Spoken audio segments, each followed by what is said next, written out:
बंदी छोड़ सतगुरु रामपाल जी परमेश्वर जी की जय हो। सत्साई भाई और बहनों, दया परमपिता परमेश्वर सतगुरु रामपाल जी की, जिनकी विशेष कृपा दृष्टि से आप और हम सभी सत्सेवक भाई बहन तीनों समय की आरती वाली पुस्तिका भक्ति बोध के सरलार्थ को समझने जा रहे हैं, जो सरलार्थ स्वयं सतगुरु रामपाल जी परमेश्वर जी ने अपने कर कमलों से यथार्थ भक्ति बोध नाम की पुस्तिका के माध्यम से आप और हमें दे रखा है।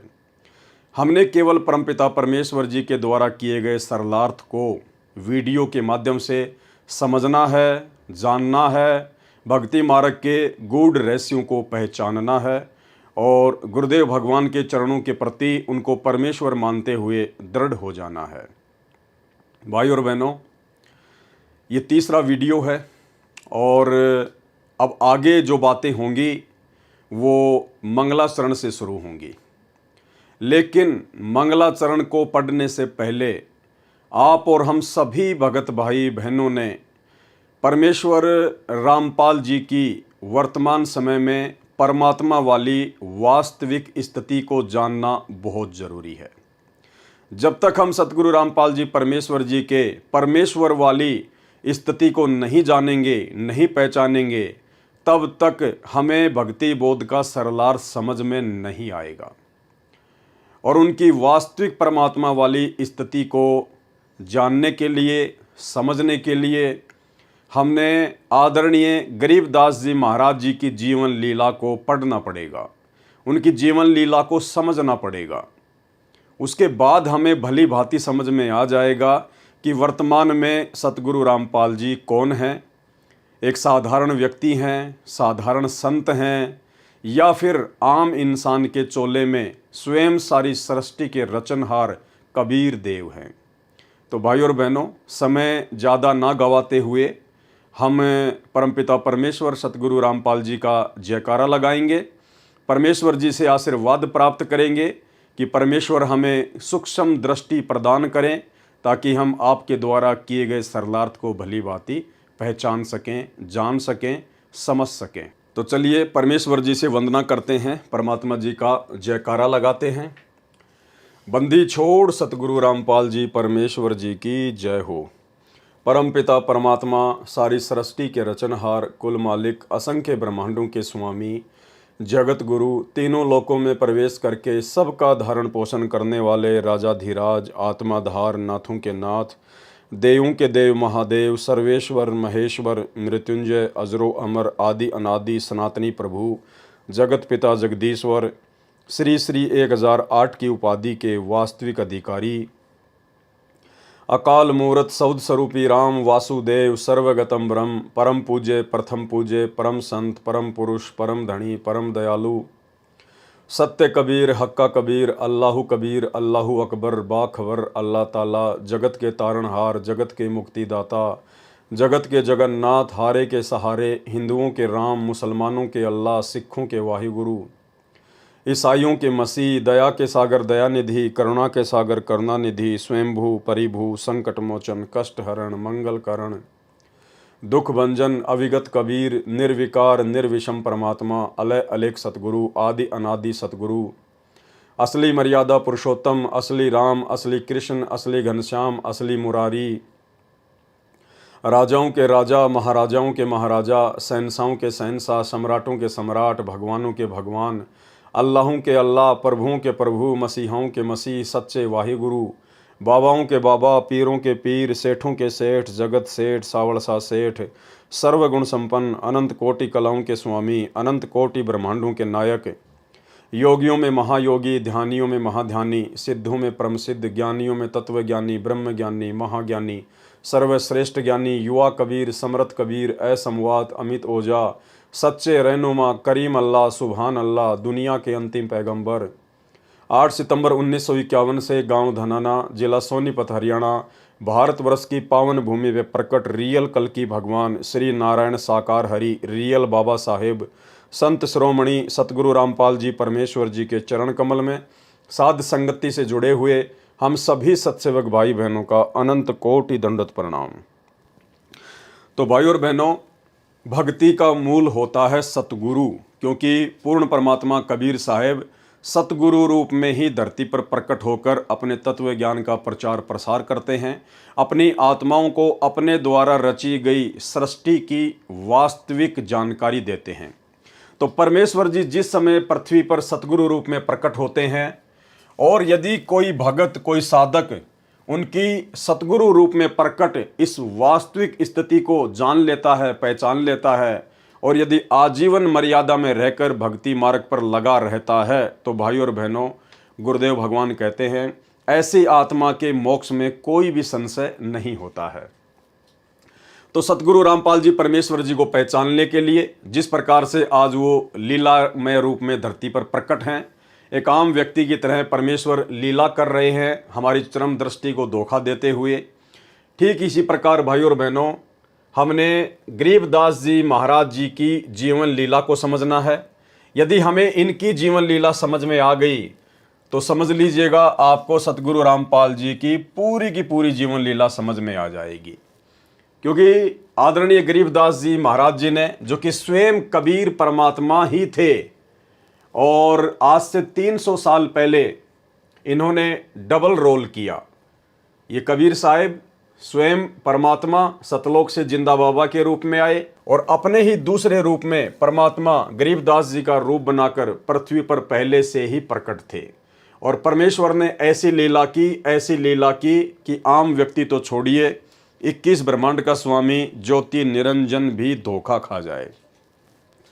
तो गरीबदास जी महाराज जी ने जिस प्रकार हमारी चरम दृष्टि को धोखा देते हुए सांसारिक दृष्टि के हिसाब से एक माँ के गर्भ से जन्म लेने की लीला की और आध्यात्मिक दृष्टि से स्वयंभू प्रकट होने की लीला की, यदि इनकी ये अद्भुत लीला जो इन्होंने लगभग 300 वर्ष पहले की यदि आज हमारे समझ में आ जाती है तो परमेश्वर रामपाल जी को समझना बेहद आसान है।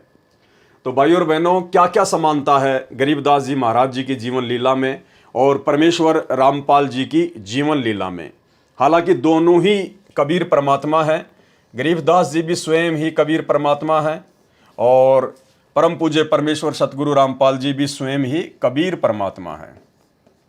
लेकिन हमारे लिए वर्तमान में सबसे ज़्यादा महत्व, सबसे अहम महत्व परम पूज्य परमेश्वर रामपाल जी का रहेगा, क्योंकि परमेश्वर रामपाल जी हमारे पूज्य गुरुदेव भगवान के रूप में प्रकट हैं। इसलिए हम भक्तों ने सबसे अधिक प्राथमिकता सतगुरु रामपाल जी परमेश्वर वाले रूप को ही देनी पड़ेगी यदि वर्तमान में हमें मोक्ष चाहिए। तो क्या क्या समानता है दोनों महापुरुषों में।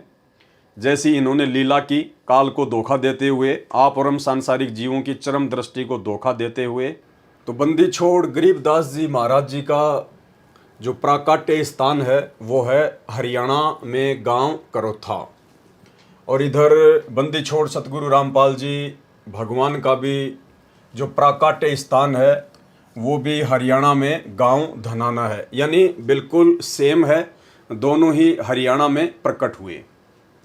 और भाइयों और बहनों, ये भक्ति बोध पुस्तक जिससे हम 3 समय की आरती करते हैं, इसमें यदि आपने नोटिस किया हो तो शुरुआत में इसमें हमारी गुरु प्रणाली लिखी हुई है, गुरु प्रणाली। और गुरु प्रणाली में सबसे पहले नंबर पर नाम आता है बंदी छोड़ कबीर साहिब। सबसे पहले जो नाम लिखा है बंदी छोड़ कबीर साहिब जी महाराज। दूसरे नंबर पर लिखा है बंदी छोड़ गरीबदास जी महाराज। तीसरे नंबर पर है संत शीतलदास जी महाराज। यानी बंदी छोड़ जो शब्द है वो केवल इस भक्ति बोध में जो हमारी गुरु प्रणाली है, केवल शुरुआत में 2 महापुरुषों के नाम से पहले ही लगा है। सबसे पहले बंदी छोड़ कबीर साहिब जी महाराज, दूसरे नंबर पर बंदी छोड़ गरीबदास जी महाराज। इसके अलावा जितने भी संत हुए हैं गुरु प्रणाली में, किसी के भी नाम से पहले बंदी छोड़ शब्द नहीं लगा है। और सबसे लास्ट में जब हमारे पूज्य गुरुदेव जी का नाम आता है तो फिर हम भगत भाई बहन बोलते हैं बंदी छोड़ सतगुरु रामपाल जी भगवान। यानी पूरी गुरु प्रणाली में जिसमें 11 क्रमांक हैं, केवल 3 ही महापुरुषों के नाम से पहले बंदी छोड़ शब्द लगता है। इसका क्या मतलब है? इसका मतलब ये है कि जिस महापुरुष के नाम से पहले बंदी छोड़ शब्द लगता है वो कोई आम प्राणी नहीं होता है, वो कोई आम साधु संत महात्मा नहीं होता है, वो स्वयं परमात्मा ही होता है।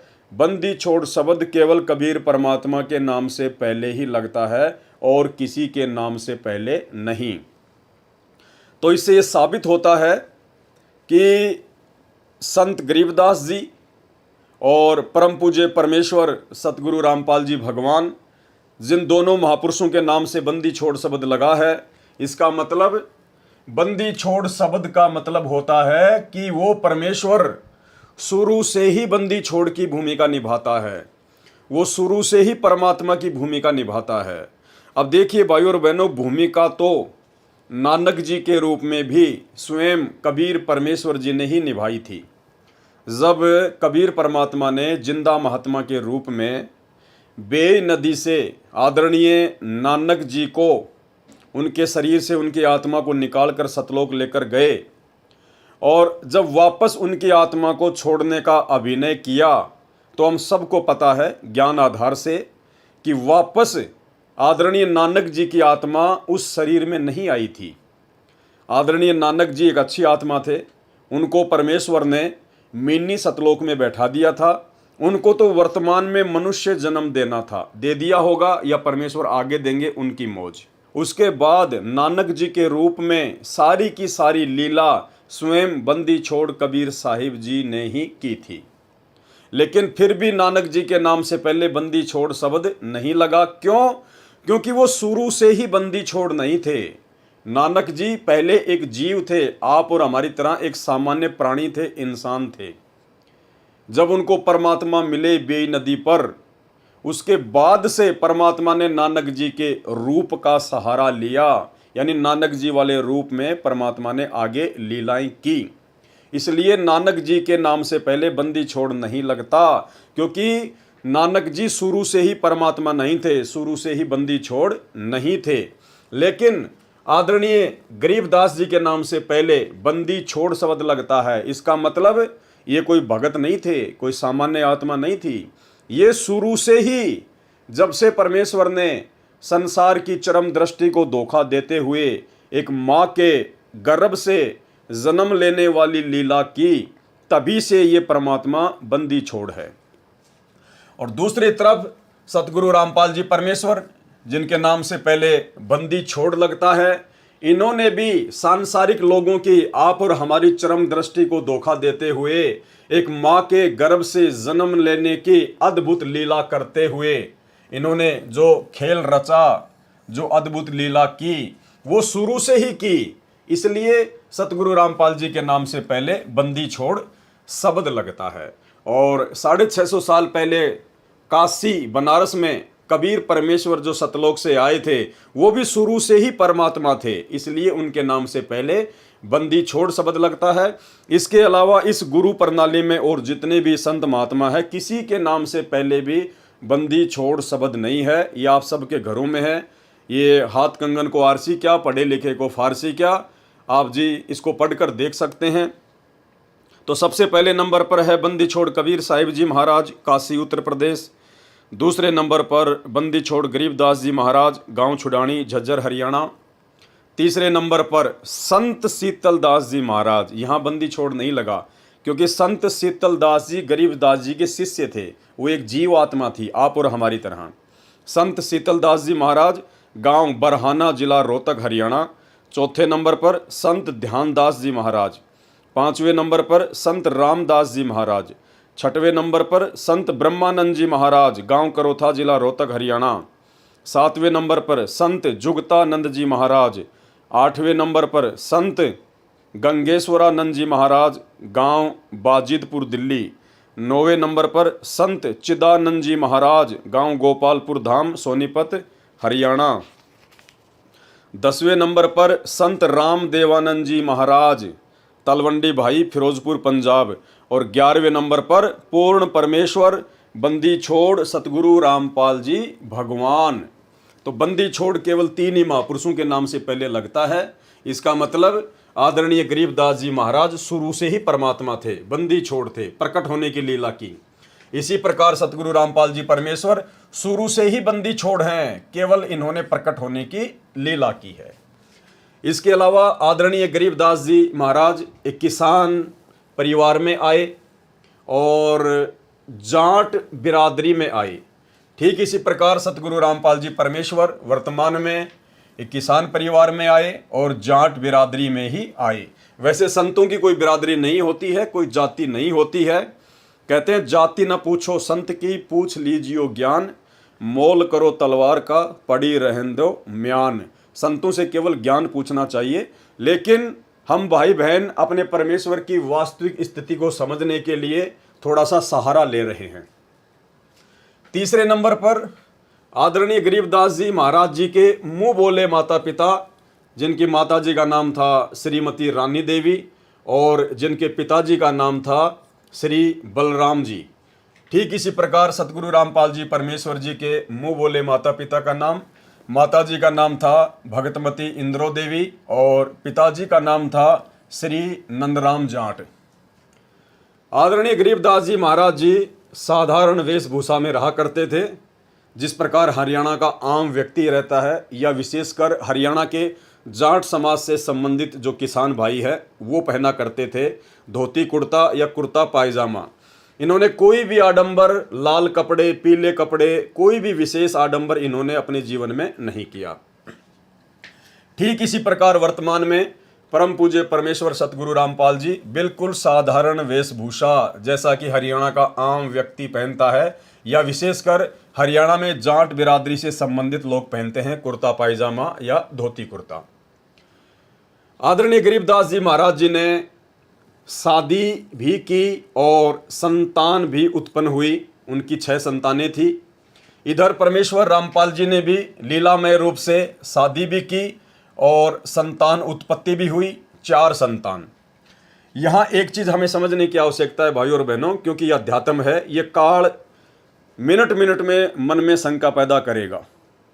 अब आप कहेंगे कि भाई जब गरीबदास जी महाराज स्वयं ही बंदी छोड़ थे और बंदी छोड़ तो केवल कबीर परमात्मा ही हो सकता है, तो बंदी छोड़ का तो नूरी शरीर होता है, उनका तो तेज पुंज का शरीर होता है, उनके पास तो अखंड शब्द शक्ति होती है। वे आप और हम जैसे आम प्राणियों की तरह शरीर से बच्चे पैदा नहीं करते, तो फिर कैसे उन्होंने शादी की, क्यों उन्होंने संतान उत्पत्ति की? तो भाई और बहनों, सारा का सारा जो खेल है ये परमेश्वर की लीला के अंतर्गत है। परमेश्वर को कहते हैं अविगत, यानी जिसकी गति को कोई ना जान सके। ये लीला परमपिता परमेश्वर जी ने क्यों की, आदरणीय गरीबदास जी ने क्यों की? क्योंकि जब परमेश्वर सतगुरु रूप में धरती पर प्रकट होते हैं तो ये काल उस समय तक धरती पर इतना पाखंड फैला देता है, शास्त्रों के विरुद्ध समाज में इतना मनमाना आचरण फैला देता है कि आदमी भक्ति और भगवान की परिभाषा से कोसों दूर हो जाता है। तो आदरणीय गरीबदास जी महाराज जी के आने से पहले, प्रकट होने से पहले आम समाज में भक्ति मार्ग में एक धारणा प्रचलित थी कि भाई अगर परमात्मा प्राप्ति करनी है तो आजीवन ब्रह्मचार्य का पालन करना पड़ेगा, गृहस्थ जीवन में रह के परमात्मा की प्राप्ति नहीं की जा सकती। तो इस मिथ्या का, इस झूठ का, इस पाखंड का, इस शास्त्र विरुद्ध मनमाने आचरण का खंडन करते हुए आदरणीय गरीबदास जी महाराज जी ने लीलामय रूप से शादी भी की और 6 बच्चे भी उत्पन्न किए। और इन्होंने समाज में एक संदेश दिया कि जिस प्रकार से मैं गरीबदास शादीशुदा होते हुए, संतान उत्पत्ति करते हुए मैंने अंत में परमात्मा पाया, मैंने मोक्ष की प्राप्ति की। अर्थात यदि आपकी भक्ति विधि सही है, आपका गुरु पूर्ण है और आप यदि आजीवन गुरु मर्यादा में और गुरु वचन में रहते हैं तो आपके मोक्ष में कोई संशय नहीं है। भाई और बहनों, इस बात को और अच्छे से समझने के लिए, क्योंकि गरीबदास जी के जीवन से ही हमने सतगुरु रामपाल जी परमेश्वर जी के जीवन को समझना है, ठीक यही लीला सतगुरु रामपाल जी परमेश्वर जी ने की। इसी मिथ्या धारणा को तोड़ने के लिए सतगुरु रामपाल जी परमेश्वर जी ने वैसी ही लीला की क्योंकि परमेश्वर ने ये दिखाना था कि गरीबदास जी के जीवन को आधार बनाकर ही मेरे भगत मेरी जीवन लीला को समझ पाएंगे। तो परमेश्वर सतगुरु रामपाल जी ने आदरणीय गरीबदास जी महाराज जी के शादी विवाह करने और संतान उत्पत्ति करने को लेकर अपने सत्संग में क्या बताया।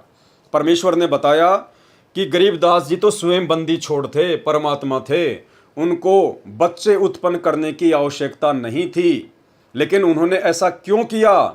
समाज में प्रचलित उस झूठी धारणा का खंडन करने के लिए कि भैया गृहस्थ आश्रम में रहकर यदि आप संयमित रहते हैं और यदि आप पूर्ण गुरु धारण करके आजीवन मर्यादा में रह के भक्ति करते हैं तो इस आत्मा के पूर्ण मोक्ष में कोई संशय नहीं है।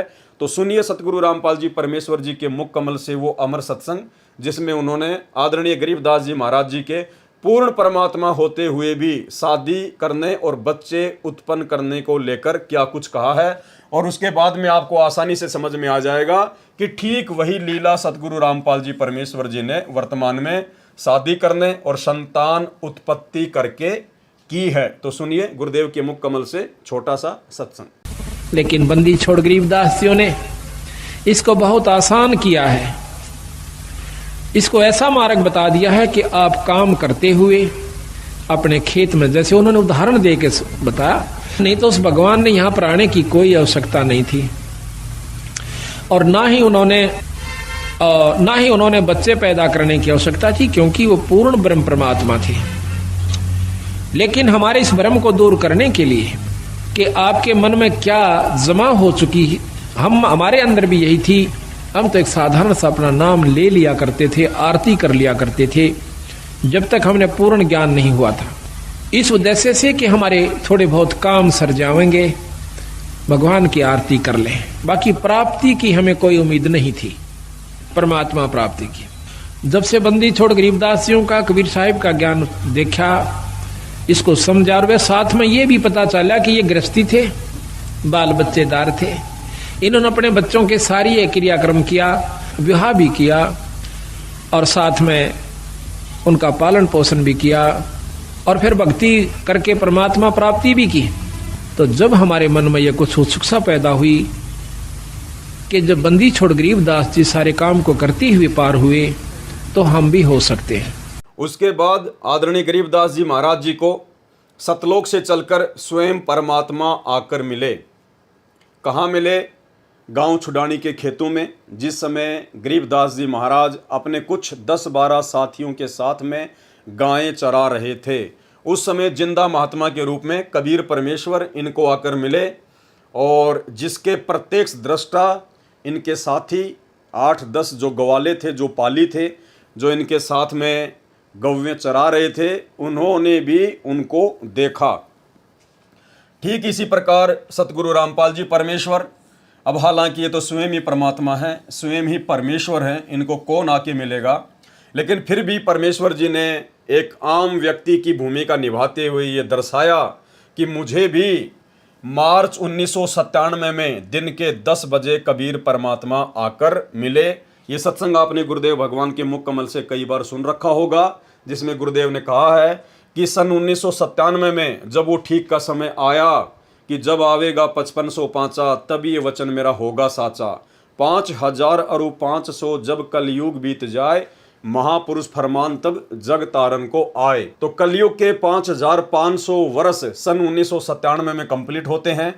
उसके विषय में गुरुदेव ने बताया कि 1997 में दिन के 10 बजे कबीर परमात्मा मुझे आकर मिले और सार नाम दान करने का आदेश देकर अंतर्ध्यान हो गए। ये परमेश्वर जी ने लीला की, जबकि इस बात का कोई भी प्रत्यक्ष दृष्टा नहीं है, लेकिन ये परमेश्वर हैं। ये उस वाणी को सिद्ध करने के लिए परमेश्वर जी ने ऐसा कहा है, ऐसी इन्होंने लीला की है।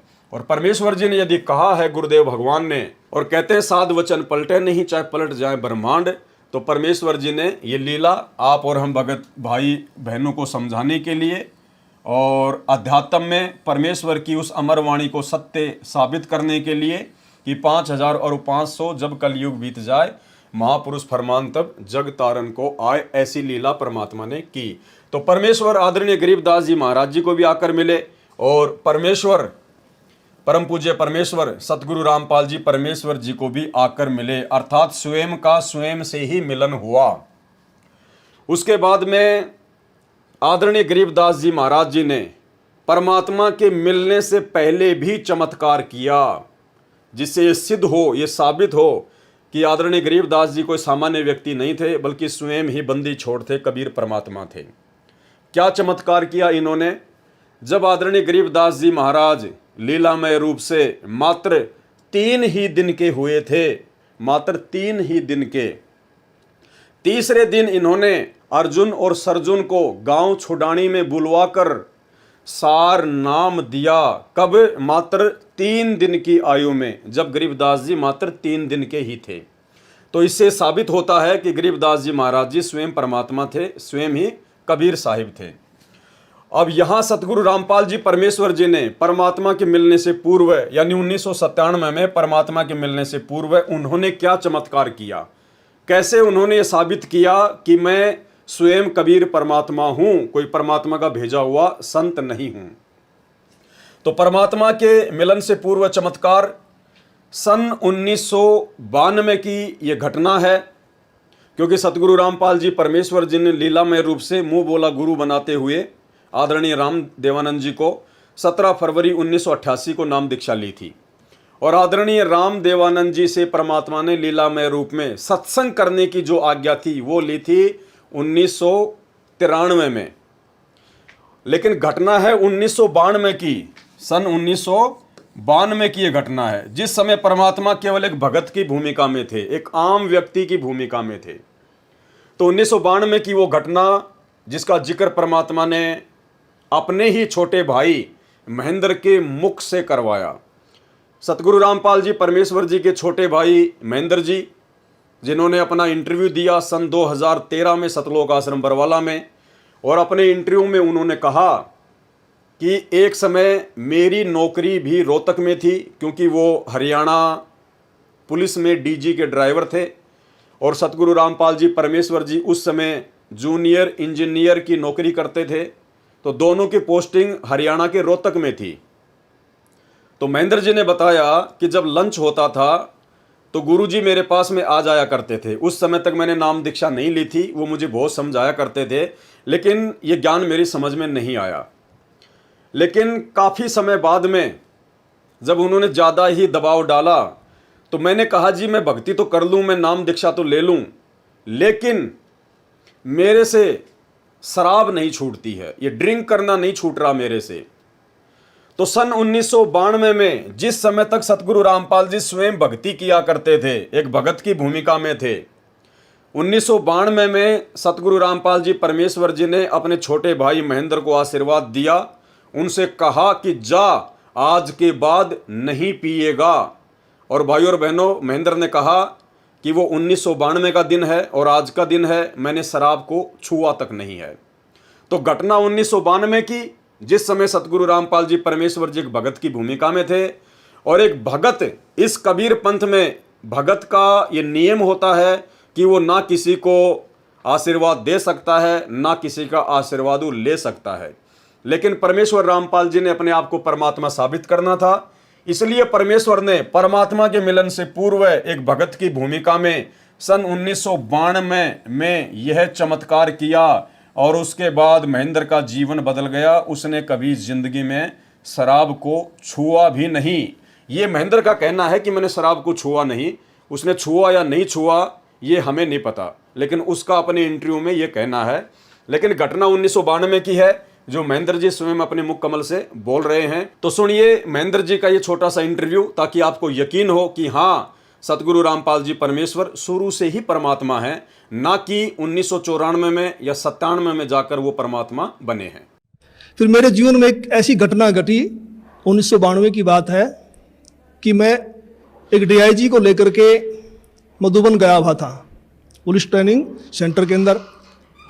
रात को वहाँ ठहरे, मैं सुबह सोकर उठा तो मैंने देखा, मैं चारपाई पर लेटा हुआ, मेरी आंखें खुल गई। तो लेटे लेटे मैं क्या देख रहा हूँ कि मेरे पैरों की तरफ उस मकान यानी कमरे में 2 खिड़कियाँ थी। एक खिड़की में महाराज जी कम से कम 8-10 फीट ऊपर आसमान में बैठे हैं, वो सीन मुझे आज तक याद है। काले रंग के चश्मे लगा रखे थे, लाइनिंग वाला शर्ट, काली पैंट, और ऐसे बैठे हैं जैसे पद्मासन होता है, हाथ जोड़कर। तो संत रामपाल जी की तरफ 2 पैर दिखाई दे रहे हैं, घुटने से नीचे बिल्कुल लाल रंग के, जैसे सूर्य सुबह निकलता है। तो मैं देख कर डर गया।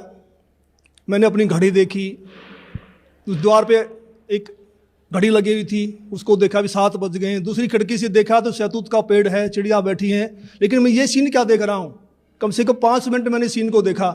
तो मैं डर गया कि मैंने समझा कि भी कहीं गुरुजी मर गए हैं, उनकी आत्मा मुझे मिलने के लिए आ रही है। और उस समय फ़ोन भी नहीं थे, मैं डीआईजी को बोल भी नहीं सकता था कि मेरा भाई मर गए हैं। तो मैं बहुत चिंतित हो गया। हम 1 बजे मधुबन से रोहतक के लिए चले, हम लोग 3 बजे वहाँ पहुँच गए। मैं गाड़ी खड़ी करके सीधा मकान पे गया, गुरुजी के मकान के ऊपर। तो जाके मैंने देखा गुरुजी ठीक ठाक मिले, मन में शांति हुई। तो गुरुजी ने पूछा भी कैसे आना हुआ आज दिन में, कैसे टाइम मिल गया? तो मैंने घटना के बारे में बताया। मैंने कहा जी मैंने तो ऐसे ऐसे एक घटना देखी सुबह सुबह, मैं डर गया कहीं आप मर ना गए हो। तो महाराज जी ने कहा कि मेरे स्वरूप में कबीर परमेश्वर आए थे और अब आपको भक्ति मिल जाएगी। तो मैंने कहा जी मैं तो ड्रिंक्स वगैरह कर लेता हूँ, वो छूटती नहीं, भक्ति कैसे करूँगा? तो गुरुजी ने कहा जा आज के बाद नहीं पिएगा। तो उनके एक शब्द से ऐसी दीवार खड़ी हो गई कि आज 1992 की बात है, आज 2013 हो गया, यानी लगभग 21 वर्ष हो गए। वो आज तक मैंने शराब को छुआ तक नहीं है। उसके बाद आदरणीय गरीबदास जी महाराज जी की जीवन लीला को जब हम गहराई से पढ़ेंगे तो उन्होंने सैकड़ों ऐसे चमत्कार किए हैं जो केवल परमात्मा ही कर सकता है, दूसरा कोई नहीं कर सकता है। ये बात अलग है कि आदरणीय गरीबदास जी महाराज जी ने आज से 300 वर्ष पहले जब वे धरती पर प्रकट थे तो उन्होंने प्रत्यक्ष चमत्कार किए थे। जैसे उन्होंने गंगा जी को सहारनपुर में जो है वो प्रकट कर दिया। एक बार उन्होंने गंगा जी को अपने गांव छुडानी में भी जो है प्रकट कर दिया अपने माता जी को स्नान करवाने के लिए।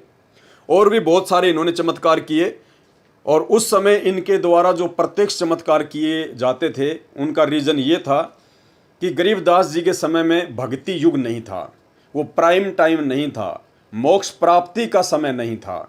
इसलिए परमात्मा ने उस समय लोगों को चमत्कार दिखा दिखा कर ही भक्ति मार्ग से जोड़ना था, क्योंकि उस समय इन्होंने पूरी सृष्टि रचना का और मूल ज्ञान का पूर्ण खुलासा नहीं किया था, क्योंकि उस समय तक इस ज्ञान का खुलासा नहीं करना था। इसलिए उन्होंने आत्माओं को थोड़ा बहुत ज्ञान समझाकर और मंत्र देकर जोड़ा, ताकि उन आत्माओं के बारंबार मनुष्य जन्म होते होते वर्तमान कलयुग की पिछली पीढ़ी तक वो आ जाएं। इसलिए उन्होंने प्रत्यक्ष चमत्कार दिखाए। लेकिन वर्तमान का जो समय है, जिस समय सतगुरु रामपाल जी परमात्मा धरती पर प्रकट हो चुके हैं, ये जो पिछली पीढ़ी है, इस समय परमेश्वर जी ने प्रत्यक्ष चमत्कार नहीं करने थे, क्योंकि ये जो समय है ये परमेश्वर ने ज्ञान मार्ग का समय रखा हुआ है। यानी परमेश्वर जी ने ज्ञान समझाकर ही आत्माओं को अपनी शरण में लेना है, और ज्ञान समझाकर ही परमात्मा ने अपनी पहचान करवानी है कि सतगुरु के रूप में वर्तमान में धरती पर कौन प्रकट हैं।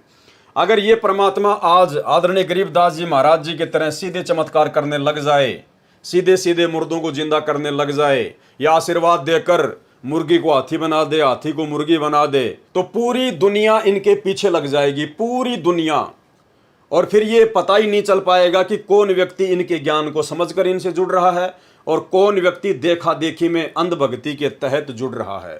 जिस प्रकार छोटे मोटे बाबा आजकल, जैसे बागेश्वर धाम वाले धीरेन्द्र शास्त्री, वो पंडोखर सरकार वगैरह, ये छोटे मोटे चमत्कार दिखा देते हैं, सिद्धियाँ दिखा देते हैं अपने पूर्व जन्म की भक्ति कमाई से। किसी के काका मामा चाचा फूफा का नाम बता देते हैं, तेरे मन में क्या है वो बता देते हैं, जिस कारण से आज लाखों लोग उनके पीछे अंधे होके लग रहे हैं। अगर यही चमत्कार ये परमात्मा करने लग जाता, इस प्रकार का पाखंड अगर ये परमात्मा करने लग जाता, तो भाई और बहनों आज इनके पीछे इतनी जनता होती कि पूरे बरवाला में पैर रखने की जगह नहीं मिलती।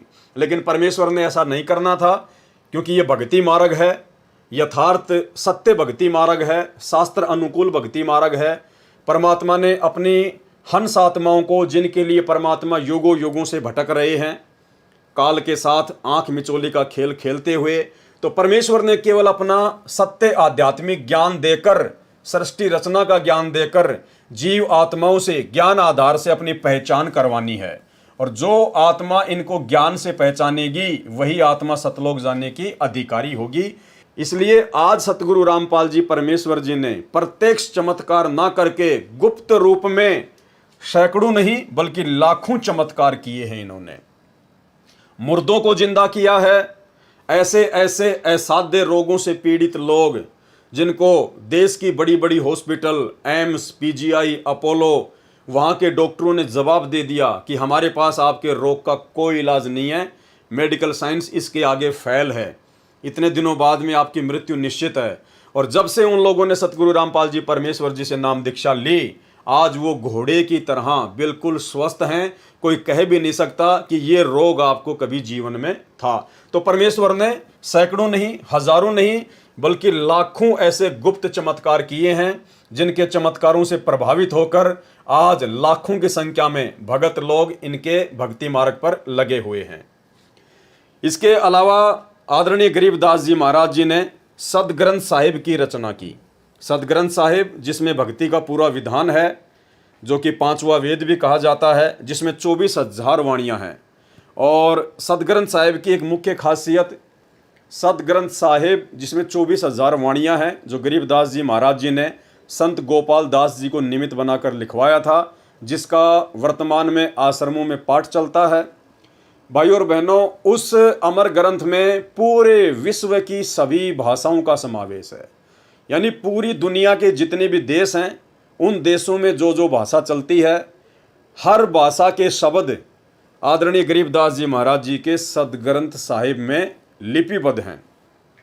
यानी ऐसा ग्रंथ केवल बंदी छोड़ी लिख सकते हैं, परमात्मा ही लिखवा सकते हैं, दूसरा कोई नहीं लिखवा सकता, क्योंकि पूरे विश्व की भाषाओं के ज्ञाता केवल परमात्मा ही हो सकते हैं। अवधपुरी एक नगर निधाना, ता अवतार धरे मोरे प्राणा, 20 वर्ष की उम्र पुनीता, मात पिता भय काल सनीपा, पड़ा काल दुर्भिक्षता ही, पृथ्वी डोल गई रे भाई। करुण जी को बता रहे हैं काकभूषण जी के भाई, एक बार जब मैं 20 वर्ष की उम्र का था, एक दुर्भिक्ष काल, बहुत भयंकर काल पड़ा और मेरे माता पिता सब मृत्यु को प्राप्त हो गए। पड़ा काल दुर्भिक्षता ही, पृथ्वी डोल गई रे भाई। कहते पृथ्वी भी डोल गई, इतना वहां पर नरसंहार हुआ, मर गए दुनिया, प्राणी सब, पशु पक्षी तरफ तरफ के मर गए।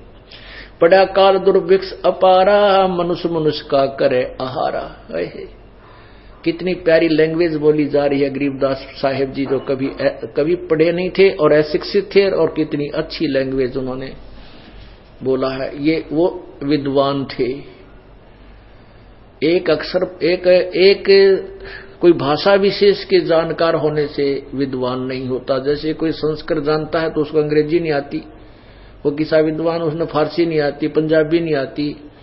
तो कबीर, ये परमात्मा जो है गरीबदास जी महाराज और कबीर साहब जी, प्रत्येक लैंग्वेज को जानते थे। पृथ्वी पर जितनी भी भाषा है वो सभी का इन अपनी लैंग्वेज में, अपनी अमरवाणी में प्रयोग किया हुआ है।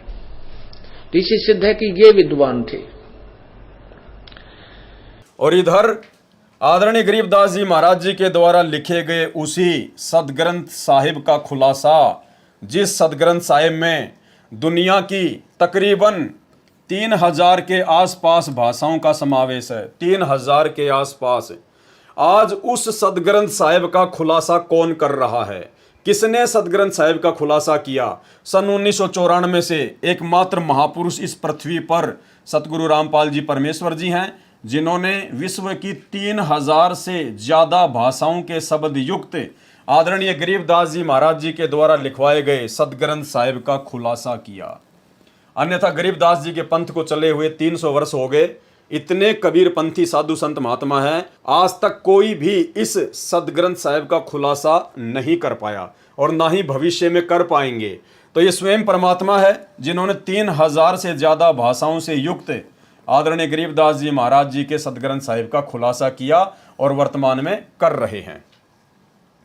इसके अलावा आदरणीय गरीबदास जी महाराज जी का जब समय पूरा हुआ, जब उन्होंने अपनी लीला समाप्त करनी थी इस शरीर से, तो आज गरीबदास जी महाराज जी के जो पंथी हैं और उन्होंने जो सतग्रंथ साहिब लिखा हुआ है, तो उसकी भूमिका में लिखा है कि जब गरीबदास जी महाराज जी का अंतिम संस्कार किया गया तो उसके बाद में उनकी अस्थियां नहीं मिली, और उसके बाद उन्होंने सतग्रंथ साहिब की भूमिका में लिखा कि आदरणीय गरीबदास जी महाराज कोई आम व्यक्ति नहीं थे, कोई सामान्य संत नहीं थे, ये तो स्वयं परमात्मा थे।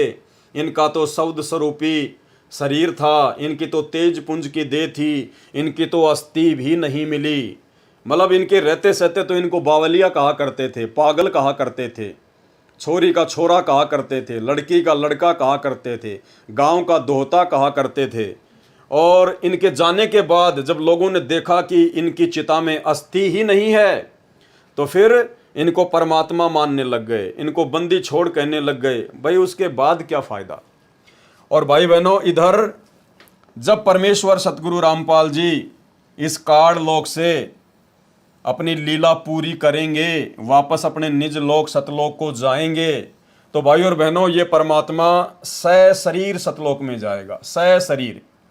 आदरणीय गरीबदास जी महाराज जी ने तो आम सांसारिक व्यक्ति की तरह शमशान घाट पर जाने की लीला की, लेकिन इधर सतगुरु रामपाल जी परमेश्वर पूरी दुनिया को एक संदेशा देकर जाएंगे कि भाई आप लोग मौका चूक गए। यहाँ तो स्वयं बंदी छोड़ धरती पर विराजमान थे सतगुरु रामपाल जी के रूप में, ये परमात्मा सशरीर सतलोक जाएंगे, सशरीर सतलोक जाएंगे।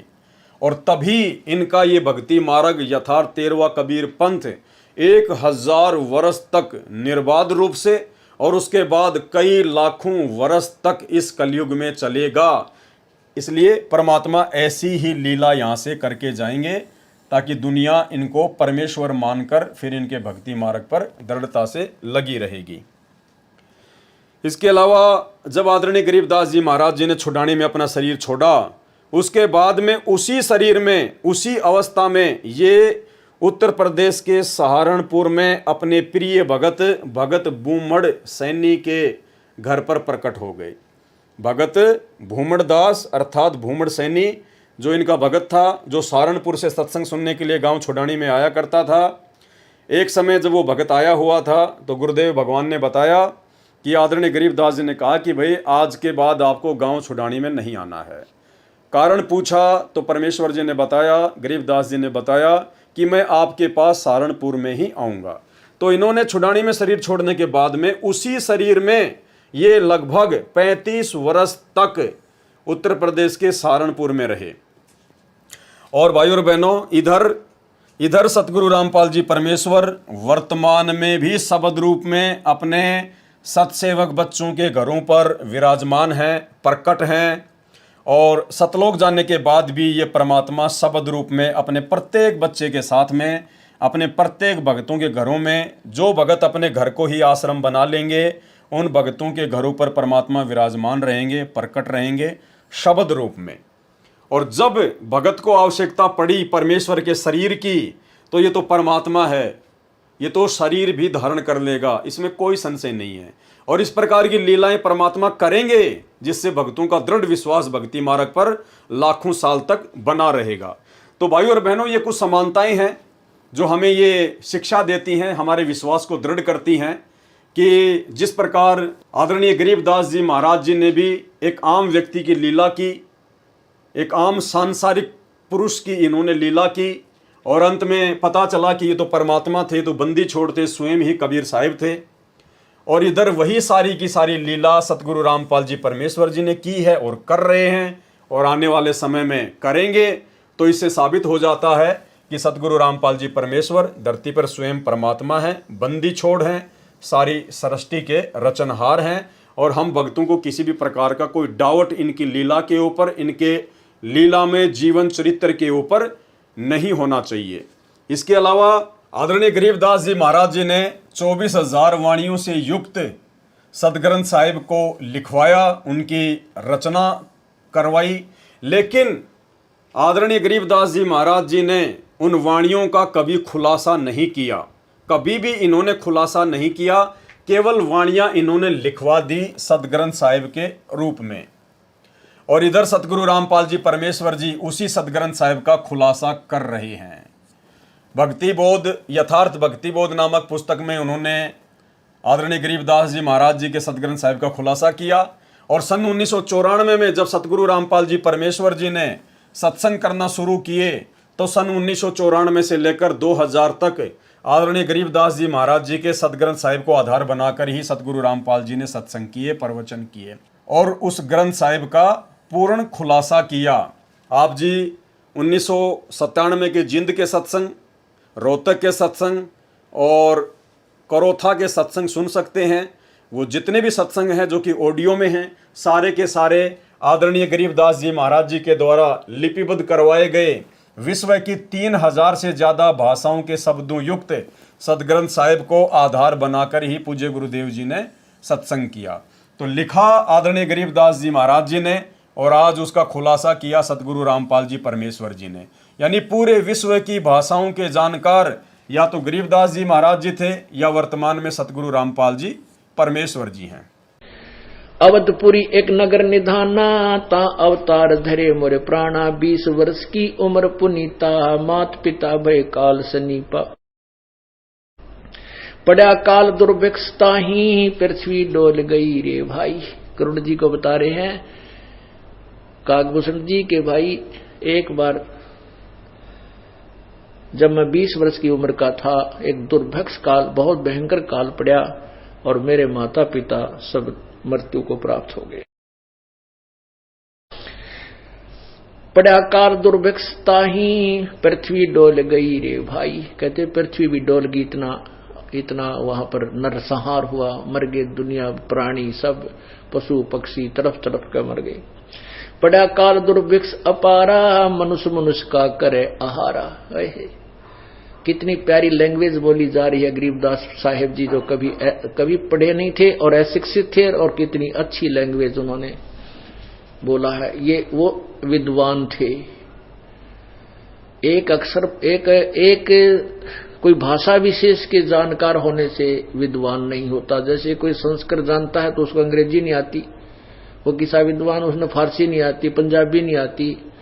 तो कबीर, ये परमात्मा जो है गरीबदास जी महाराज और कबीर साहब जी प्रत्येक लैंग्वेज को जानते थे। पृथ्वी पर जितनी भी भाषा है वो सभी का इन अपनी लैंग्वेज में, अपनी अमरवाणी में प्रयोग किया हुआ है। तो इसी सिद्ध है कि ये विद्वान थे। अब भाई और बहनों, जब हमें इतनी बातों का पता चल रहा है, ऐसे ऐसे खुलासे हो रहे हैं, तो अब आपने कुछ बातों पर ध्यान देना होगा। जैसे गरीबदास जी के द्वारा लिखे गए उस सदग्रंथ साहिब का जब पाठ किया जाता है, तो वो पाठ कितने आदर और सम्मान के साथ में किया जाता है। उस ग्रंथ साहिब का, जिसकी हम केवल वाणियाँ पढ़ सकते हैं, उन वाणियों में क्या गूढ़ रहस्य है हम नहीं जान सकते। उसके बावजूद भी जब आश्रमों में उसका पाठ होता है, तो उस सदग्रंथ साहिब को कितने आदर और सम्मान के साथ में अपने हाथों में लेकर पाठ स्थल पर लाया जाता है, कैसे उसको ढक के रखा जाता है, कितना उसको इज्जत दी जाती है। तो ठीक इसी प्रकार भाई और बहनों, यही विशेष आदर और सम्मान वर्तमान में सतगुरु रामपाल जी परमेश्वर जी ने उसी सदग्रंथ साहिब से मुख्य मुख्य वाणियाँ निकाल कर हमें जो भक्ति बोध पुस्तक बनाकर दी है 3 समय की आरती के लिए, तो हमारा भी ये दायित्व बनता है, कर्तव्य बनता है कि हम इस पुस्तिका का विशेष तौर पर स्वच्छता का ध्यान रखें। हम अपने घर पर कहीं भी इस पुस्तक को ना फेंकें, कहीं भी ना रखें, झूठे हाथ वगैरह इस पुस्तक को हम ना लगाएं। यानी ये हमारे पूज्य गुरुदेव जी के द्वारा लिपिबद्ध सदग्रंथ साहिब है, तो हमने इसका विशेष आदर करना चाहिए। जिस प्रकार आदरणीय गरीबदास जी महाराज जी के द्वारा लिखे गए सदग्रंथ साहिब का आश्रमों में आदर किया जाता है, क्योंकि हमारे गुरु सतगुरु रामपाल जी परमेश्वर जी हैं। हमारा मोक्ष सतगुरु रामपाल जी परमेश्वर जी के द्वारा होना है। और यदि सतगुरु रामपाल जी परमेश्वर आदरणीय गरीबदास जी महाराज जी के द्वारा लिपिबद्ध करवाए गए सदग्रंथ साहिब का खुलासा नहीं करते, उसके ऊपर सत्संग नहीं करते, पुस्तकें नहीं लिखते, तो आज हमें कैसे पता चलता कि इन वाणियों का क्या महत्व है, कितना महत्व है, हम भक्तों ने भक्ति मार्ग पर कैसे रहना है, कैसे चलना है। तो भक्ति बोध जो पुस्तिका है, ये आप और हम सभी भगत भाई बहनों के लिए ये सदग्रंथ साहिब है। हमने इसका बहुत आदर करना है, सम्मान करना है, झूठे हाथ नहीं लगाने हैं, हर जगह हमने इस पवित्र पुस्तक को नहीं रखना है। उसके बाद में सदग्रंथ साहिब को जब पढ़ते हैं तो आपने देखा होगा जितने भी सतलोक आश्रम हैं उनमें या 2014 से पहले सतगुरु रामपाल जी परमेश्वर जी करोथा या बरवाला आश्रम में सत्संग किया करते थे। सत्संग के समय 3 दिन का पाठ चलता था उसी सदग्रंथ साहिब का। तो जब सदग्रंथ साहिब का पाठ किया जाता था तो जो पाठी होता था वो अपने सिर पर एक सफ़ेद कपड़ा पहनकर उसका पाठ किया करता था। यानी जितने भी पाठी बारी बारी से सदग्रंथ साहिब का पाठ किया करते थे आश्रमों में या वर्तमान में करते हैं, तो आपने नोटिस किया होगा कि जो पाठी होते हैं वो अपने सिर पर एक सफ़ेद वस्त्र डालकर ही पाठ करता है।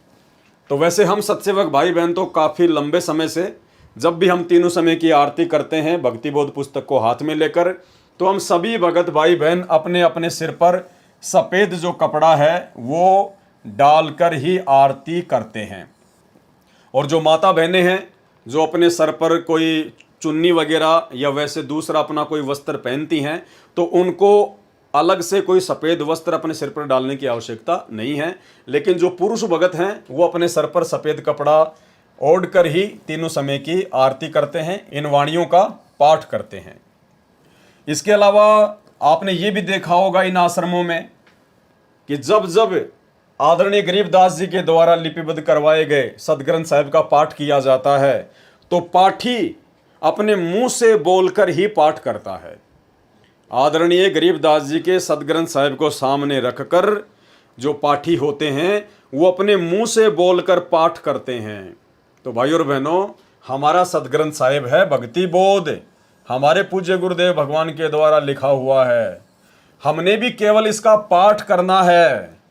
देखो, अगर आप ध्यान से देखोगे, आप सबके घरों में भक्ति बोध पुस्तक है, उसके नीचे नीचे लिखा होता है, मेन पृष्ठ पर नीचे नीचे यहाँ लिखा होता है मूल्य नित्य नियम पाठ।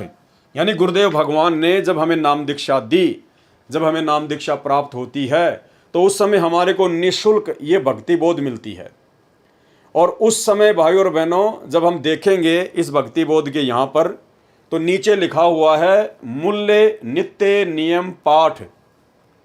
यानी गुरुदेव भगवान कहते हैं कि भाई मैं तुम्हें जो निःशुल्क भक्ति बोध पुस्तक दे रहा हूं, यदि तुम तीनों समय इस पुस्तक को हाथ में लेकर इसका पाठ करोगे, स्वाध्याय करोगे, तीनों समय की आरतियां हाथ में लेके करोगे, नित्य तुम इसको पढ़ोगे, तो समझना तुम अपने गुरुदेव के द्वारा फ्री में दी गई, निःशुल्क दी गई इस पुस्तक का मूल्य अदा कर रहे हो। अन्यथा यदि आप ऑडियो वीडियो में आरती लगाकर सुनते हैं, अपना कोई काम भी करने लग जाते हैं, तो आप अपने गुरुजी के साथ में धोखा कर रहे हैं और खुद के साथ में बहुत बड़ा धोखा कर रहे हैं। दास आपको पहले ही बता चुका है, जो भगत भाई बहन नेत्रहीन हैं, जो अनपढ़ हैं, जो बुजुर्ग हैं, वो भाई बहन सतगुरु रामपाल जी परमेश्वर जी के मुख कमल से तीनों समय की आरतियां जो ऑडियो या वीडियो में डालकर दी हुई हैं वो कर सकते हैं। वो विशेष परिस्थितियों में ऐसे ही भगत भाई बहनों के लिए हैं, ना कि आम सामान्य भक्तों के लिए।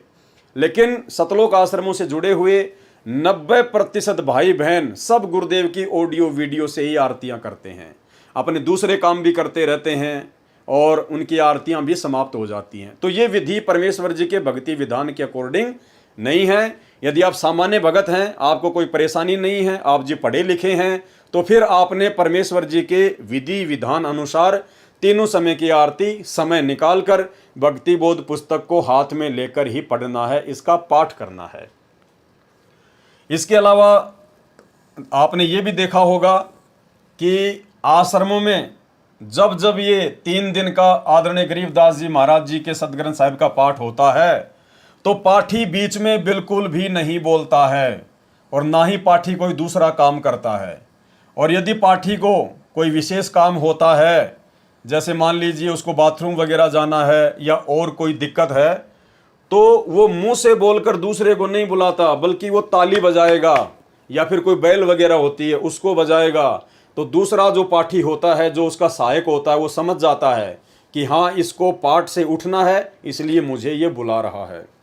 तो हम भगत भाई बहनों ने भी ये विशेष तौर पर ध्यान रखना है, जब हम अपने गुरुदेव के द्वारा दिए गए अमर ग्रंथ का, सदग्रंथ साहिब का पाठ करते हैं, तीनों समय की आरती करते हैं, सुबह दोपहर शाम की, तो भाइयों और बहनों हमने बीच में आरतियां नहीं छोड़नी हैं। हमने छोटी छोटी बातों पे बीच में आरती को छोड़कर नहीं जाना है, और ना हमने कोई बातचीत करनी है। हमारा पूरा फोकस, हमारा पूरा ध्यान केवल आरती पर होना चाहिए, परमेश्वर जी की वाणियों पर होना चाहिए, शब्दों पर होना चाहिए। और यदि विशेष परिस्थिति में मान लीजिए आपको बाथरूम आ गया, या फिर मान लीजिए आप जी को फ्रेश होने जाना है, या और कोई विशेष कोई परिस्थिति उत्पन्न हो गई, तो परमेश्वर जी का विधान है आप जी पहले परमात्मा को दंडवत प्रणाम करें, परमात्मा से माफ़ी मांगे, उसके बाद आप जी बीच में अपना वो काम करें यदि विशेष आवश्यक है तो, अन्यथा आपने अपनी आरती को संपूर्ण ही करना है। और इसके अलावा स्वच्छता का विशेष ध्यान रखना। तो भाई और बहनों, जिस प्रकार से सदग्रंथ साहिब को महत्व दिया जाता है, स्वच्छता को लेकर, साफ सफाई को लेकर, हर जगह उसको नहीं डाला जाता है, उसको एक कपड़े में जो है लपेट कर उसको जो है रखा जाता है, ताकि इसके ऊपर कोई मिट्टी वगैरह, कोई धूल वगैरह ना जमे। ठीक इसी प्रकार हम भगत भाई बहनों ने भी आरती करने के बाद में स्वच्छ और साफ सुथरी जगह पर ही भक्ति बोध को रखना होता है। इसके अलावा भाई और बहनों, आदरणीय गरीबदास जी महाराज जी की जीवन लीला को समझने के लिए छोटे छोटे कुछ वीडियो हैं जो सतगुरु रामपाल जी परमेश्वर जी ने अपने सत्संगों में हमें सुनाए हैं। इन छोटे छोटे वीडियो को जब हम सुनेंगे जो आदरणीय गरीबदास जी महाराज जी की जीवन लीला के ऊपर हैं, उसके बाद हमें सतगुरु रामपाल जी परमेश्वर जी की वास्तविक स्थिति का और अच्छे से ज्ञान हो जाएगा कि सतगुरु रामपाल जी परमेश्वर कोई आम भगत, आम व्यक्ति या आम संत नहीं, बल्कि स्वयं सारी सृष्टि के रचनहार, कुल मालिक कबीर परमेश्वर हैं। तो सबसे पहले आदरणीय गरीबदास जी महाराज जी के विषय में सतगुरु रामपाल जी परमेश्वर जी ने बताया कि गरीबदास जी महाराज जी ने बताया अपने सदग्रंथ साहिब में कि भाई ना तो कबीर परमात्मा माँ के गर्भ से आए, और भाई ना हमने माँ के गर्भ से जन्म लिया, ना हम माँ के गर्भ से आए। हम यानी गरीबदास जी कह रहे हैं कि ना तो कबीर जी का जन्म हुआ और ना हम माँ के गर्भ से आए। तो ये सत्संग आप जी सतगुरु रामपाल जी परमेश्वर जी के मुख कमल से सुनिए, और सुनने के बाद में फिर आपको पक्का यकीन हो जाएगा भाई, जब आदरणीय गरीबदास जी महाराज जी की माता भी थी, गरीबदास जी महाराज जी के जो है पिताजी भी थे, वो भी एक गांव में आए, उन्होंने लीला की, माँ के गर्भ से जन्म लेने की, दुनिया की दृष्टि को धोखा देते हुए। गरीबदास जी महाराज जी ने शादी भी की, उन्होंने 6 बच्चे भी उत्पन्न किए, और उसके बाद भी वो कह रहे हैं कि भाई हम माँ के गर्भ से नहीं आए। तो भाई और बहनों, आपको सतगुरु रामपाल जी परमेश्वर जी का वही लीला में जीवन बहुत अच्छे से समझ में आएगा। जब गरीबदास जी महाराज जी ऐसी लीला 350 साल पहले कर सकते हैं, परमात्मा हो सकते हैं, तो भाई और बहनों फिर सतगुरु रामपाल जी परमेश्वर जी के परमात्मा होने में भला कहाँ दिक्कत है। तो सुनिए गुरुदेव भगवान के मुख कमल से। प्रमाण दे रहे गरीबदास जी कि कबीर साहब माँ के पैदा नहीं हुई थी और ना हम गर्भ में आए भाई, शब्द स्वरूपी रूप हम। इसके अलावा सतगुरु रामपाल जी परमेश्वर जी ने सत्संग में बताया कि ग्रंथ साहिब में लिखा हुआ है, जिसमें बीच बीच में आदरणीय गरीबदास जी महाराज जी ने यह प्रमाणित किया है कि मैं ही कबीर साहिब हूँ, मैं कबीर परमात्मा हूँ। आदरणीय गरीबदास जी ने स्वयं के विषय में प्रमाणित किया है कि मैं कबीर परमात्मा हूँ। सुनिए छोटा सा सत्संग सतगुरु रामपाल जी के मुख कमल से, उसके बाद आपको यकीन हो जाना चाहिए कि जब गरीबदास जी महाराज जी ऐसी लीला करते हुए परमात्मा हो सकते हैं, बंदी छोड़ हो सकते हैं, तो सतगुरु रामपाल जी परमेश्वर जी के तो परमात्मा होने में कोई संशय ही नहीं है। हम ही दिल दरिया हैं बाई, हम ही बिंदु सिंध गर्क छाई, हम ही लहर तरंग उठावे, हम प्रगट हम ही छिप जावे, हम ही गुप्त गुज गंभीरा, हम ही अवगत हमें कबीरा। अब बंदी छोड़ा अपना भी भेद दें गरीबदास जी कि मैं कबीर हूँ और भाई मैं पूर्ण ब्रह्म परमात्मा हूँ। या गरीबदास जी भी यही प्रमाण यानी गुप्त रूप में कभी कहीं कहीं अपना प्रमाण दे जाते हैं। हम ही मुर्जी व मैदानी, हम ही शब्द महोद खानी, हम ही गर्जें हम ही बरसें, हम ही कुल्प जड़ें हम नरखें, हम ही कुची हम ही ताला, हम ही मानक हीरे लाला, हम ही श्राप जौहरी कैया, हमरे हाथ लेखनी बैया। मेरे हाथ में सारे कर्म है आपके, हाथ का तात्पर्य कि मैं कहूंगा जब इनकी पार नहीं बसाओगी, ना ब्रह्मा की, ना विष्णु की, ना निरंजन की, जब मेरे हाथ में कलम मेरे हाथ में है और उसी समय पकड़ के न्यू कर दूंगा पूरी बही का ऊपर का, चल भाई आ जाओ मार। जिसने सार नाम ले लिया और सार शब्द पूरे अपने मारे संत ने ले लिया और उसकी फिर मर्यादा में गुरु शिष्य की जो मर्यादा होती है उसमें रहे, जब जाकर बात बनेगी। वो नहीं नाम ले लिया गुरु की तरह आपकी तो मरो बुलाए तो भी ना आवे, हुआ बात नहीं भाई। कति सरदड़ की बाजी ला दे। महाराज कहे सर्वस सौंप देत साहेब को काज जिनों के सरिया, जो सर्वस कहते हैं मम संत मुझे जान मेरा स्वरूपम, मेरे संत को मेरा ही स्वरूप समझना। जब बात बनी इन्हों ना सोचियो कि जब मैं न सोचो कबीर बन गया ना, मैं तो बताऊं सुन के नियम है ये, आगे थारी मर्जी तुम क्या सोचो क्या करो कैसे करो, ये नियम संविधान बता रहे हैं उनके। हम ही भगली हम ही कोतवाल हम ही काजी, हम ही भगले गुरु हैं बाजी, ये सब खेल हमारे किए हमसे मिले सुनिश्चय जिए। ये सब हमारे खेल बनाए हुए से, निरंजन हमने बनाया और ये किस ब्रह्मंड इसको बनाकर हमने दिया, नो का हमसे मिले सो निश्चय जिए। इसके अलावा भाइयों और बहनों, आपने आदरणीय गरीबदास जी महाराज और राम राय जी के ऊपर एक सत्संग सुना होगा, झूमकरा का अंग। झूमकरा तत्व ज्ञान कोई ना कह रे झूमकरा, ये पैसे ऊपर नाच सुनो रे झूमकरा। यानी गुरुदेव भगवान ने सत्संगों में बताया और गरीबदास जी के सदग्रंथ साहिब में भी लिखा हुआ है कि पंजाब से एक व्यक्ति गरीबदास जी के भगत के मुख कमल से सुबह का नित्य नियम सुनकर बड़ा प्रभावित हुआ और उन्होंने गरीबदास जी महाराज जी का पूरा एड्रेस ले लिया कि ऐसे महापुरुष से तो मिलना चाहिए। और वो राम राय नाम का व्यक्ति, राम राय उर्फ झूमकरा, गांव में उसको झूमकरा कहा करते थे, वो गरीबदास जी से मिलने के लिए आ जाता है। और उस सारी कहानी का आप और हमें पता है कि किस प्रकार से वो गरीबदास जी से मिलने के लिए इतना आतुर था कि वो उनसे मिलने के लिए खेतों में चल पड़ता है। उधर से आदरणीय गरीबदास जी महाराज जी आ रहे थे अपने सिर पर पशुओं का चारा लेकर, भरोटा लेकर। अब गरीबदास जी तो अंतर्यामी थे, जानी जान थे, परमात्मा थे। उनको मालूम था कि इस भगत के मन में साधु संत महात्माओं की जो वेशभूषा है वो अलग ही प्रकार की है। वो ये सोचकर आया था कि कोई बहुत पहुँचे हुए महात्मा होंगे, सिर पर या तो बड़ी बड़ी जटा होगी, चेहरे पर बड़ी बड़ी दाढ़ी मूंछ होगी, या बिल्कुल साफ करवा रखा होगा, पीताम्बर पहन रखा होगा, भगवा पहन रखा होगा, कान वगैरह छिदवा रखे होंगे, धूणा वगैरह लगा के बैठता होगा। तो ऐसी धारणा राम राय के मन में थी गरीबदास जी से मिलने से पहले। तो गरीबदास जी तो जानी जान थे, अंतर्यामी परमात्मा थे, वो तो समझ गए उस बात को कि अगर मैंने अभी इसको कह दिया कि मैं हूँ गरीबदास तो ये यहीं से वापस पंजाब चला जाएगा, मेरी एक बात नहीं सुनेगा। तो गरीबदास जी ने कहा कि चलो जी मैं मिलाता हूँ आपको गरीबदास जी से, और राम राय को लेकर वापस अपने घर पर आ गए।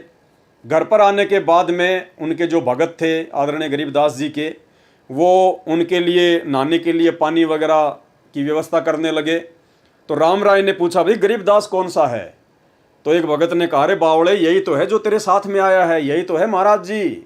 तो राम राय का तो सिर चकरा गया, माथा पकड़ लिया, बोला भाई खोदा पहाड़ निकली चुहिया, ये महाराज, इसको किसने महाराज बना दिया, किसने साधु बना दिया?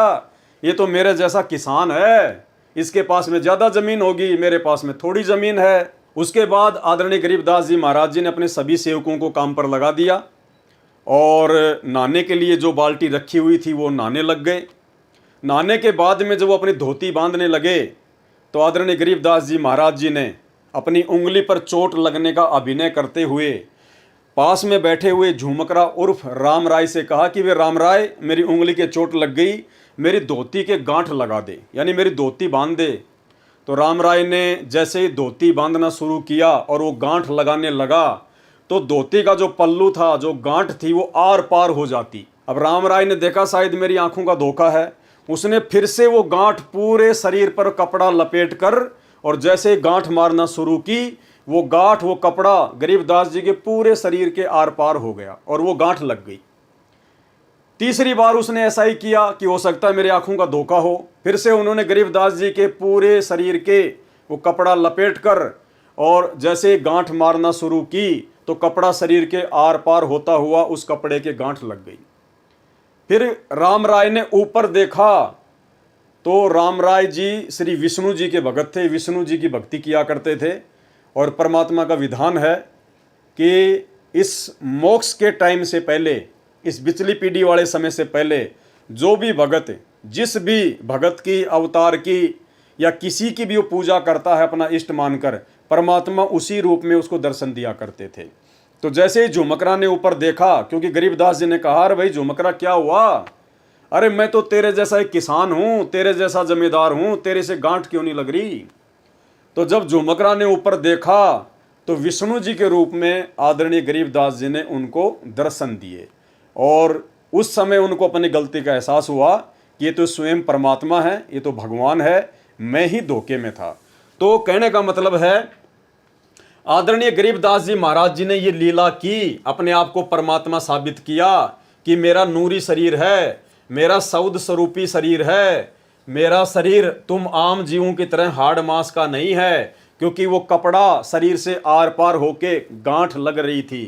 ठीक इसी प्रकार भाई और बहनों, सतगुरु रामपाल जी परमेश्वर जी के जीवन को जब आप देखेंगे, जब आप उनके भक्तों के इंटरव्यू सुनेंगे, या सतगुरु रामपाल जी परमेश्वर जी के मुख कमल से जो इन्होंने अपने भक्तों के इंटरव्यू सुनाए हैं, जब आप वो सुनोगे तो आपको पता चलेगा कि भगत जब सतगुरु रामपाल जी परमेश्वर जी के चरणों की सेवा किया करते थे, उस समय सतगुरु रामपाल जी परमेश्वर जी के चरण फोम से भी ज़्यादा मुलायम, फोम से भी ज़्यादा मुलायम, ना कोई हड्डी, ना किसी प्रकार का अन्य कोई आडंबर जो आप और हमारे इस हाड़ मांस के शरीर में होता है।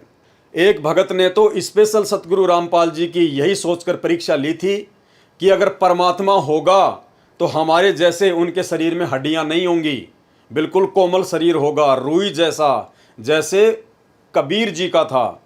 और जब वो भगत ये सोचकर सतगुरु रामपाल जी के चरणों की सेवा करने गया तो बिल्कुल उसने वैसा ही पाया, बिल्कुल वैसा ही, और वो अचंभित हो गया।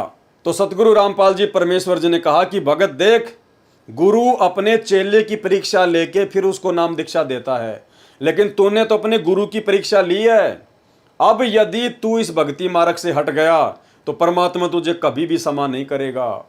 तो भाई और बहनों, सुनिए इंटरव्यू सतगुरु रामपाल जी परमेश्वर जी के भक्तों के, जिसमें आपको पता चलेगा कि जब वो परमेश्वर जी के चरणों की सेवा किया करते थे तो परमेश्वर जी के चरण रुई से ज़्यादा मुलायम, फोम की तरह, क्योंकि परमेश्वर जी का सौद स्वरूपी शरीर है, नूरी शरीर है, तेज पुंज की देह है, आप और हमारी तरह हाड़ मांस की देह नहीं है। के बाद आश्रम क्रोथा में खाना खाया तो दर्द नहीं हुआ। दांतों को हाथ लगाकर देखा तो वो हिल रहे थे, लेकिन कम हिल रहे थे, और वो अब भी हिलते हैं लेकिन तकलीफ नहीं। इसके बाद दर्शनों के लिए गया तो चरण सेवा मिली तो सतगुरु देव के चरण ऐसे लगे जैसे फोम की रुई से भी नरम हो। तो मैं तो ऐसा हो गया कि न कोई चिंता और न कोई तकलीफ, मैं बहुत खुश हो गया। अपने आप ही मन में आता रहा कि इनसे ऊपर कोई और शक्ति नहीं। इसके अलावा आदरणीय गरीबदास जी महाराज स्वयं ही कबीर परमात्मा थे, बंदी छोड़ते। इसका एक अन्य जो प्रमाण है वो अर्जुन सर्जुन के द्वारा गरीबदास के रूप में कबीर परमात्मा जी की पहचान करना। यानी जब अर्जुन सर्जुन को आदरणीय गरीबदास जी ने 3 दिन की आयु में सारनाम दिया, उस समय सारनाम देने के बाद अर्जुन सर्जुन को गरीबदास जी ने कहा कि भाई अर्जुन सर्जुन, अब तो समझ में आ गई कि अपने गुरु में कभी दोष नहीं देखना चाहिए, क्योंकि अर्जुन सर्जुन ने 650 साल पहले यही गलती की थी। उन्होंने लोगों के कहने पर अपने गुरु के ऊपर संदेह कर लिया। जब परमेश्वर जी ने लीला की थी, अपनी ही एक शिष्या जो कि पहले वेश्यावर्ती का काम किया करती थी, गणिका थी, परमेश्वर से नाम लेने के बाद वो आश्रम में आने लग गई। भगत उनको टॉर्चर करने लग गए कि तू बदनाम औरत है, गुरुजी को बदनाम करेगी, आश्रम में मत आया कर। तो भक्तों के प्रति ऐसा रवैया देखकर कबीर परमेश्वर जी ने 64 लाख भक्तों की परीक्षा ली। उसी बहन को, गणिका को परमात्मा ने निमित्त बनाया, और उसी गणिका के तहत परमेश्वर जी ने अर्जुन सर्जुन की भी परीक्षा ली, और अर्जुन सर्जुन भी उस परीक्षा में फेल हो गए थे, यानी उन्होंने अपने गुरु के ऊपर संदेह कर लिया था। उसके बाद वो बहुत रोए। जब परमात्मा ने उनको समझाया, उनको अपनी गलती का एहसास भी हुआ, तो उस समय कबीर परमात्मा ने कहा कि भाई अब मेरे इस शरीर से तुम्हारा मोक्ष नहीं हो सकता, क्योंकि रहीमन धागा प्रेम का मत तोड़ो छिटकाए, टूटे से फिर ना जुड़े और जुड़े तो गांठ पड़ जाए। क्योंकि तुमने मेरे इस शरीर में दोष देख लिया, इसलिए तुम इस शरीर में पार नहीं हो सकते। तो अर्जुन ने बहुत ज़्यादा मिन्नतें की, प्रार्थना की, रोए, पैर नहीं छोड़े। तो परमात्मा ने कहा कि भाई ठीक है, आज से 250 साल बाद मैं गांव छुडानी में ऐसे ऐसे, दिल्ली के पास में हुमायूंपुर, वहाँ से एक गांव है छुडानी हरियाणा में, वहाँ पे मैं प्रकट होऊंगा और उस समय आपको मैं नाम दीक्षा दूंगा। तो उन्होंने कहा कि महाराज हमें कैसे पता चलेगा? बोला वो मेरा काम है तुम्हें सचेत करना। तो जब गरीबदास जी महाराज जी आए, कबीर परमात्मा गरीबदास जी के रूप में गांव छुडानी में सन 1717 में आए, और जब 3 दिन के ही थे शिशु रूप में, उसी समय उन्होंने सौपन के माध्यम से अर्जुन को संदेशा दिया कि भाई मैं आ चुका हूँ, आ जाओ। अर्जुन आए और मात्र 3 दिन की आयु में आदरणीय गरीबदास जी महाराज जी ने रानी माता को गहरी नींद में सुला दिया और मात्र 3 दिन की आयु में अर्जुन को सार नाम दिया। और वो 250 साल के अर्जुन आदरणीय गरीबदास जी के पैरों में पड़कर रोने लगे। उस समय 3 दिन की आयु के उस बच्चे आदरणीय गरीबदास जी महाराज जी ने कहा कि अर्जुन समझ में आ गई कि अपने गुरु जी पर कभी भी संदेह नहीं करना चाहिए, अपने गुरु में कभी भी दोष नहीं देखना चाहिए। तो ये एक प्रमाण है कि गरीबदास जी के रूप में अर्जुन ने अपने गुरु कबीर परमात्मा को पहचाना। तो आप जी सुनिए ये छोटा सा शब्द जिसकी एक चौपाई, जिसमें परमात्मा ने कहा है कि अर्जुन ने पहचान लिया और छुडानी में दर्शन आन किया। अर्जुन ने पिछान लिए, छुडानी में दर्शन आन किए। अर्जुन ने पहचान लिया, छुडानी में दर्शन आन किए। ए रानी नंदन हमने जान लिए, बल राम पिता जनाया है, भक्ति की भिक्षा दे मीद कटोरा लाया है। सत कबीर दवारे तेरे पैक दास भिखारी आया है। तो भाई और बहनों, ठीक इसी प्रकार जैसे अर्जुन और सरजुन ने कबीर जी को आदरणीय गरीबदास जी के रूप में पहचान लिया था, ठीक इसी प्रकार आज हजारों की संख्या में सत्सेवक भाई और बहनों ने अपने उसी कबीर परमात्मा को, जो 650 साल पहले आए थे, हमारे गुरु थे, जो आज सतगुरु रामपाल जी परमेश्वर जी के रूप में पुण्य धरती पर प्रकट हो चुके हैं, हमारा उद्धार करने के लिए, हमसे भक्ति करवाने के लिए। तो आज हजारों की संख्या में सत्सेवक भाई बहनों ने अपने कबीर परमात्मा को पहचान लिया है सतगुरु रामपाल जी परमेश्वर जी के रूप में। इसके अलावा जिस प्रकार से आदरणीय गरीबदास जी महाराज जी को, जो कि 300 साल पहले धरती पर सहशरीर प्रकट थे, जिनको दुनिया पहचान नहीं पाई और ना पहचानने के चलते दुनिया ने उनमें 100 नुक्स निकाले, 100 नुक्स। इसके ऊपर सतगुरु रामपाल जी परमेश्वर जी ने अपने सत्संग भी किया हुआ है। छोटा सा सत्संग 2 मिनट का सुन लीजिए, जिसमें गुरुदेव भगवान ने कहा है कि गरीबदास जी महाराज जी को ना पहचान कर दुनिया ने उनमें 100 नुक्स निकाले, उनको बावड़ा कहा, उनको पागल कहा, ना जाने क्या क्या उपाधियां उनको दी। और भोग की आरती के शब्द में हम पढ़ते हैं कि जीव जो ना सत्संग में आया, भेद ना उसे भजन का पाया। गरीबदास जी को भी बावड़ा बताया, क्या कर ले इस दुनिया शाणी का। उसके बाद आपको यकीन हो जाना चाहिए कि दुनिया तो ऐसी ही है, दुनिया का काम है केवल नुक्स निकालना। लेकिन जिन आत्माओं को ज्ञान समझ में आ गया, जो परमात्मा के विशेष हीरे मोतीलाल हैं, जिन आत्माओं के लिए परमात्मा युगों युगों से भटक रहा है, वो आत्मा अपने परमेश्वर जी को पहचान चुकी हैं, जान चुकी हैं, सतगुरु रामपाल जी के रूप में उनकी पहचान कर चुकी हैं। तो सुनिए आदरणीय गरीबदास जी महाराज जी के विषय में दुनिया वालों के विचार, और उसके बाद में यही स्थिति आज सतगुरु रामपाल जी परमेश्वर जी के प्रति लोगों की बनी हुई है, उनकी आध्यात्मिक ना समझी के चलते। गुरु को अपना शिष्य प्यारा हो है, अगर कोई शिष्य हो तो इसलिए अपने हंस को निकालने की खातिर कितने दुख पाए, कोरडे खाए, बांदी बन गए, और हम नीच आत्मा फिर भी नहीं समझ पाते। फिर जब गुरु के रूप में कोई आता है संत, उसको फिर ऐसे ही व्यक्ति उसमें 100 कसूर और उसमें 100 प्रक्रिया उल्टी मानकर उसकी निंदा करके अपना कर्म और धर्म नष्ट कर जाते हैं। गरीबदास जी महाराज आए तब भी उसमें लोगों ने, हमारे जैसी नीच आत्माएं उस समय भी रही होंगी, पता नहीं उनके बारे में क्या क्या होगा। दुनिया को ठगता है, ऐसे करता है, गुमराह करता है, ये कहां से ज्ञान लिया, एक धोती कुर्ते वाला। आज उसी गरीबदास के आगे नाक रगड़ रगड़ के अपनी मन्नत पूरी की करवाई जा रही है। बंदी छोड़ कहते हैं कि अगर जब वो शरीर में थे, बंदी छोड़ की बातों पर विश्वास करके पूरी रूप से उसको परमात्मा स्वरूप मान लेते थे तो भगवान ही, लेकिन उस समय स्वीकार नहीं किया। उस समय स्वीकार कर लेते तो हम सतलोक में होते, तब तो हम सियाणे बने, होशियार बन गए, और यही कारण है चौथे युग में धक्के खा रहे। इसके अलावा भाई और बहनों, आदरणीय गरीबदास जी महाराज 12वें पंथ के संचालक थे, 12वें पंथ के संचालक। और दूसरी तरफ सतगुरु रामपाल जी परमेश्वर जी उसी 12वें पंथ में आगे चलकर 17 फरवरी 1988 को आए और सन 1994 से उन्होंने यथार्थ 13वां कबीर पंथ शुरू किया। यानी गरीबदास जी ने 12वें पंथ को शुरू किया और उसी 12वें पंथ में अपनी वाणी के अकॉर्डिंग कि 12वें पंथ हम ही चल आवें, सब पंथों को मिटाकर एक ही पंथ चलावें।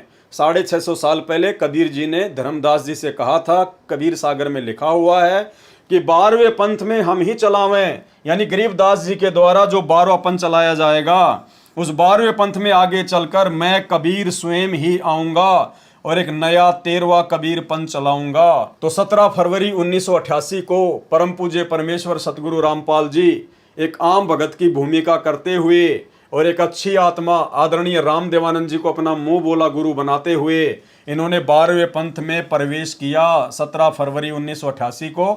और सन 1994 से नाम दीक्षा देना शुरू करके इन्होंने यथार्थ 13वें कबीर पंथ को शुरू किया। तो भाई और बहनों, ये कुछ पॉइंट हैं जिन पॉइंटों को आधार बनाकर हम भगत आसानी से समझ सकते हैं कि वर्तमान में भक्ति मार्ग में सतगुरु रामपाल जी परमेश्वर जी की क्या भूमिका है। और जब तक हमें अपने गुरु जी पर संदेह होगा, जब तक हमें अपने गुरु पर शंका होगी कि क्या पता मेरे गुरु जी खुद परमात्मा है या नहीं है, क्या पता मेरे गुरु जी कबीर जी के द्वारा भेजे गए को संत हों, कबीर जी के दास हों, कबीर जी के प्रतिनिधि हों, अगर इस प्रकार की ऊंच नीच वाली भावना भगत के अंदर रहेगी, वो भगत कभी भी भक्ति मार्ग पर सफल नहीं हो पाएगा। क्योंकि भक्ति का मूल होता है सतगुरु। सतगुरु के बिना भक्ति नहीं चलती, सतगुरु के बिना भगत को काल आगे जाने का रास्ता नहीं देता। और सतगुरु की भूमिका केवल वही निभा सकता है जो काल से ऊपर होता है, जो अकाल होता है। और काल से ऊपर जो अकाल है वो स्वयं कबीर परमात्मा है, जो स्वयं ही सतगुरु का रूप धारण करके धरती पर प्रकट होता है। साहिब से सतगुरु भय, सतगुरु से भय संत, धर धर वेख विशाल अंग, वो खेल आदि और अंत।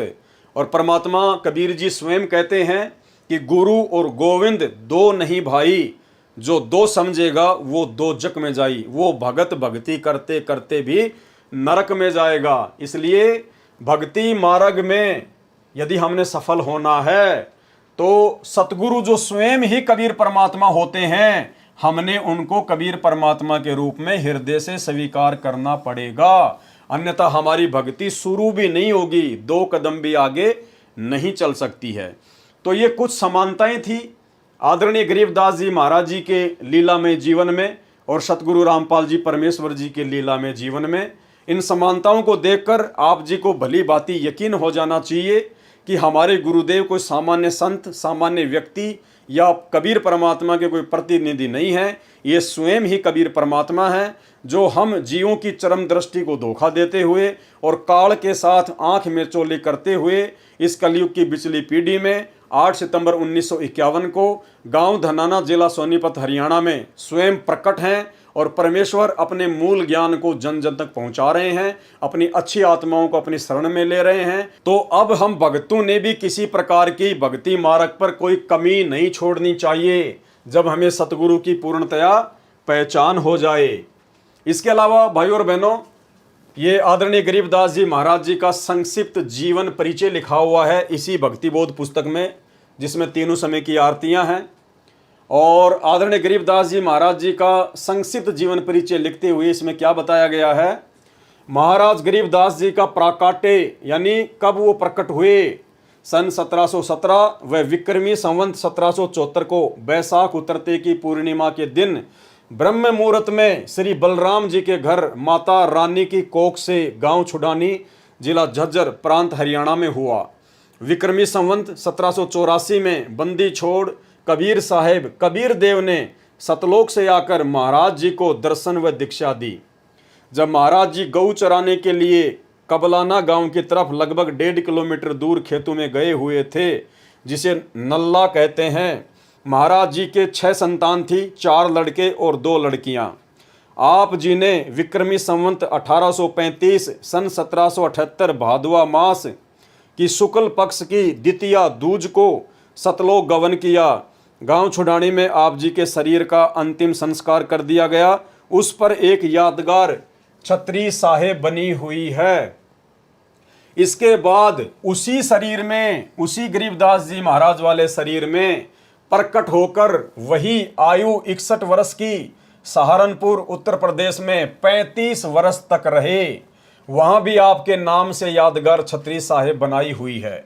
चिलकाना रोड से कलसिया सड़क निकलती है, उस पर आधा किलोमीटर चलकर बाईं तरफ यादगार बनी हुई है। पास में ही श्री लालदास जी महाराज का प्रसिद्ध बाड़ा है, जो संसार में प्रत्यक्ष प्रमाण है कि परमात्मा बिना मां के भी शरीर में आ सकते हैं। जिस प्रकार गरीबदास जी महाराज जी सहारनपुर में प्रकट हुए बिना मां के शरीर के, तो इसी प्रकार परमात्मा कुछ भी कर सकता है। साहिब से सब होत है, बंदे से कुछ नाई, वो राई से पर्वत कर दे, फिर पर्वत से राई। इसलिए अपने गुरुदेव भगवान, अपने कबीर परमात्मा की किसी भी लीला पर भगत को कोई संदेह नहीं होना चाहिए, और भगत ने अपने गुरु के अलावा किसी और को परमात्मा के रूप में स्वीकार नहीं करना चाहिए। अब ये तो आपने पढ़ा आदरणीय गरीबदास जी महाराज जी का संक्षिप्त जीवन परिचय, और अब आप जी को सतगुरु रामपाल जी परमेश्वर जी का संक्षिप्त जीवन परिचय पढ़ाएंगे, क्योंकि ये भक्ति बोध पुस्तक में नहीं लिखा हुआ था। ये केवल साध संगति से जुड़े हुए सत्सेवक भाई बहनों ने जो नई भक्ति बोध पुस्तकें छपवाई हैं उनमें लिखा है। क्यों लिखा है? क्योंकि अब हमें सतगुरु रूप में आए हुए सतगुरु रामपाल जी परमेश्वर जी की पहचान हो चुकी है, और पहचान होने के बाद भगत केवल अपने गुरु की ही विशेष महिमा करेगा। तो अपने गुरुदेव भगवान की विशेष महिमा के अंतर्गत साध संगति से जुड़े हुए सत्सेवक भाई बहनों ने कुछ वाणियाँ लिखकर अपने गुरुदेव के चरणों में समर्पित करके और इस भक्ति बोध पुस्तक में लिखी हैं। पूर्ण परमेश्वर सतगुरु रामपाल जी भगवान का संक्षिप्त जीवन परिचय। 7 समुद्र की मसी करूं, लेखनी करूं बनराय, धरती का कागज करूं, गुरु गुण लिखा न जाए। यानी सतगुरु रामपाल जी परमेश्वर जी के गुणों को लिखा नहीं जा सकता, बखान नहीं किया जा सकता। जिस प्रकार से कलयुग की बिचली पीढ़ी में आकर उन्होंने हमें संभाला, अपनी शरण में लिया, नाम दीक्षा दी, काल की तपतशिला के कष्ट से बचाया, 84 लाख योनियों के महाकष्टों से बचाया। हे अखिल ब्रह्मांडों के रचयिता, आप जी का संक्षिप्त जीवन परिचय लिखने व बताने में 21 ब्रह्मांड में कोई भी प्राणी सक्षम नहीं है। आप वह समर्थ पिता हैं जिनके आधे बाल के बराबर भी यह सारी सृष्टि नहीं है। अतः संक्षिप्त जीवन परिचय शब्द के प्रयोग के लिए हम क्षमा प्रार्थी हैं, परंतु भाई बहनों को आपकी अंश मात्र जानकारी के लिए इस शब्द का प्रयोग करना मजबूरी वश लेना पड़ रहा है। परमेश्वर आप जी यानी सतगुरु रामपाल जी परमेश्वर जी, आप जी की अमरवाणी कहती है कि चारों युग में हम पुकारें, कूक कहा हम हेल रे, हीरे मोती माणक बरसे, ये जग चुगता ढेल रे। अर्थात काल जाल से अपनी आत्माओं को चेताने व निज घर की जानकारी देने के लिए आप कबीर देव सत्य पुरुष सतगुरु रामपाल जी सतलोक से चलकर चारों युगों में स्वयं ही आते हैं। सतयुग में सत सुकृत ऋषि नाम से, त्रेता युग में मुनिंद्र ऋषि नाम से, द्वापर युग में करुणामय ऋषि नाम से, और कलयुग की प्रथम पीढ़ी में कबीर देव नाम से। उसके लगभग 250 वर्ष बाद आदरणीय गरीबदास जी महाराज के नाम से, और अब बिचली पीढ़ी में 8 सितंबर 1951 को गांव धनाना, जिला सोनीपत, हरियाणा में अपने विधान अनुसार अतिथि रूप में धरती पर संत रामपाल दास नाम से प्रकट हो चुके हैं। यानी आज से 650 साल पहले जब काशी के बनारस में कबीर परमात्मा प्रकट हुए थे तो वे अतिथि रूप में प्रकट हुए थे। अतिथि रूप का मतलब होता है जिसके आने की तिथि पूर्व निर्धारित ना हो, उसको कहते हैं अतिथि, जो बिना बताए आ जाए। तो वर्तमान में 8 सितंबर 1951 को परमेश्वर रामपाल जी धरती पर अतिथि रूप में प्रकट हैं। यानी किसी भी शास्त्र में, किसी भी सदग्रंथ में ये प्रमाण नहीं है कि सतगुरु रामपाल जी 8 सितंबर 1951 को ही प्रकट होंगे। तो इसलिए आज परमात्मा अतिथि रूप में धरती पर प्रकट हैं। अपने नाम के आगे दास शब्द, वह परमात्मा कौन? सतगुरु रामपाल जी। सिर्फ हम आत्माओं को दास शब्द की परिभाषा समझाने के लिए लगाते हैं। साहिब से सतगुरु भये, सतगुरु से भये संत, धर धर वेख विशाल अंग, खेल आदि और अंत। इस अमरवाणी के अनुसार सत्य पुरुष ने, सतगुरु रामपाल जी परमेश्वर जी ने 8 सितंबर 1951 के दिन प्रकट होकर 17 फरवरी 1988 तक एक साधारण से किसान परिवार में हमारी चरम दृष्टि को धोखा देते हुए दो अच्छी आत्माओं भगतमती इंद्रो देवी व भगत नंदराम जी को अपने मुंह बोले माता पिता के रूप में इस नश्वर संसार में लीला करने हेतु स्वयं के आने अर्थात प्रकट होने के लिए निमित्त बनाया। 17 फरवरी 1988 को ठीक उसी तरह कबीर सागर में लिपिबद्ध अपनी वाणी के अनुसार 650 साल पहले की तरह गुरु शिष्य परंपरा व भगत बनकर हम जीव आत्माओं को एक भगत के लक्षण समझाने के लिए जैसे पंडित रामानंद जी को मुंह बोला गुरु बनाया था, ठीक उसी तरह जगत गुरु होने के उपरांत भी 17 फरवरी 1988 को आदरणीय रामदेवानंद जी को अपना मुंह बोला गुरु बनाकर 12वें पंथ में प्रवेश किया तथा उसके बाद सन 1994 से सत्संग व नाम दान देना शुरू करके सच्चे सतगुरु की भूमिका निभा रहे हैं। आप स्वयं कबीर देव हैं। मर्यादा में रहकर भक्ति करने वाली अनेक आत्माओं को आपने जीवन दान व आध्यात्मिक सुख देने के साथ साथ शास्त्र अनुसार भक्ति देकर मोक्ष का मार्ग भी दिखा दिया। सन 1994 से आज तक आप जी ने परमार्थ के लिए निस्वार्थ भाव से जो संघर्ष करके दिखाया है, यह आपकी दयालुता, साधुता व समर्थता का प्रमाण है। वेदों में लिखित अपनी महिमा व गुणों को सत्य साबित करने के लिए कि वह परमात्मा कमल के विकसित फूल पर शिशु रूप में प्रकट होकर कुंवारी गाय के दूध से अपनी परवरिश करवाता है, वह परमात्मा मुर्दों को जीवन देकर 100 वर्ष की उम्र प्रदान कर सकता है, निर्धन को धन देकर सुखी कर सकता है, कोढ़ी व रोगी को स्वस्थ करके नया जीवन दे सकता है, वह बांझ को पुत्र तथा अंधे को आंख दे सकता है, आदि आदि वेदों में वर्णित महिमा को यथार्थ रूप देने के लिए चारों युगों में मात्र एक एक जीवन किसी तालाब में विकसित कमल के फूल पर शिशु रूप में प्रकट होने की लीला करते हैं। अन्यथा आप जी परमेश्वर सतगुरु रामपाल जी भगवान को किसी तालाब या कमल के फूल या शिशु रूप में प्रकट होने की कोई आवश्यकता नहीं है। आप जी जब चाहें, जहां चाहें, जिस रूप व अवस्था उम्र में प्रकट होना चाहे हो सकते हैं। जैसे नानक जी को बेई नदी व धर्मदास जी को मथुरा में जिंदा महात्मा के रूप में प्रकट होकर ज्ञान समझाया, 1392 में प्रकट होकर तैमूर लंग को 7 पीढ़ी के राज्य का आशीर्वाद दिया। लगभग 300 वर्ष पहले आदरणीय गरीबदास जी महाराज जी के रूप में प्रकट होकर सदग्रंथ साहिब की रचना की तथा छुडानी गांव में गंगा जी को प्रकट करने तक की अद्भुत लीला की।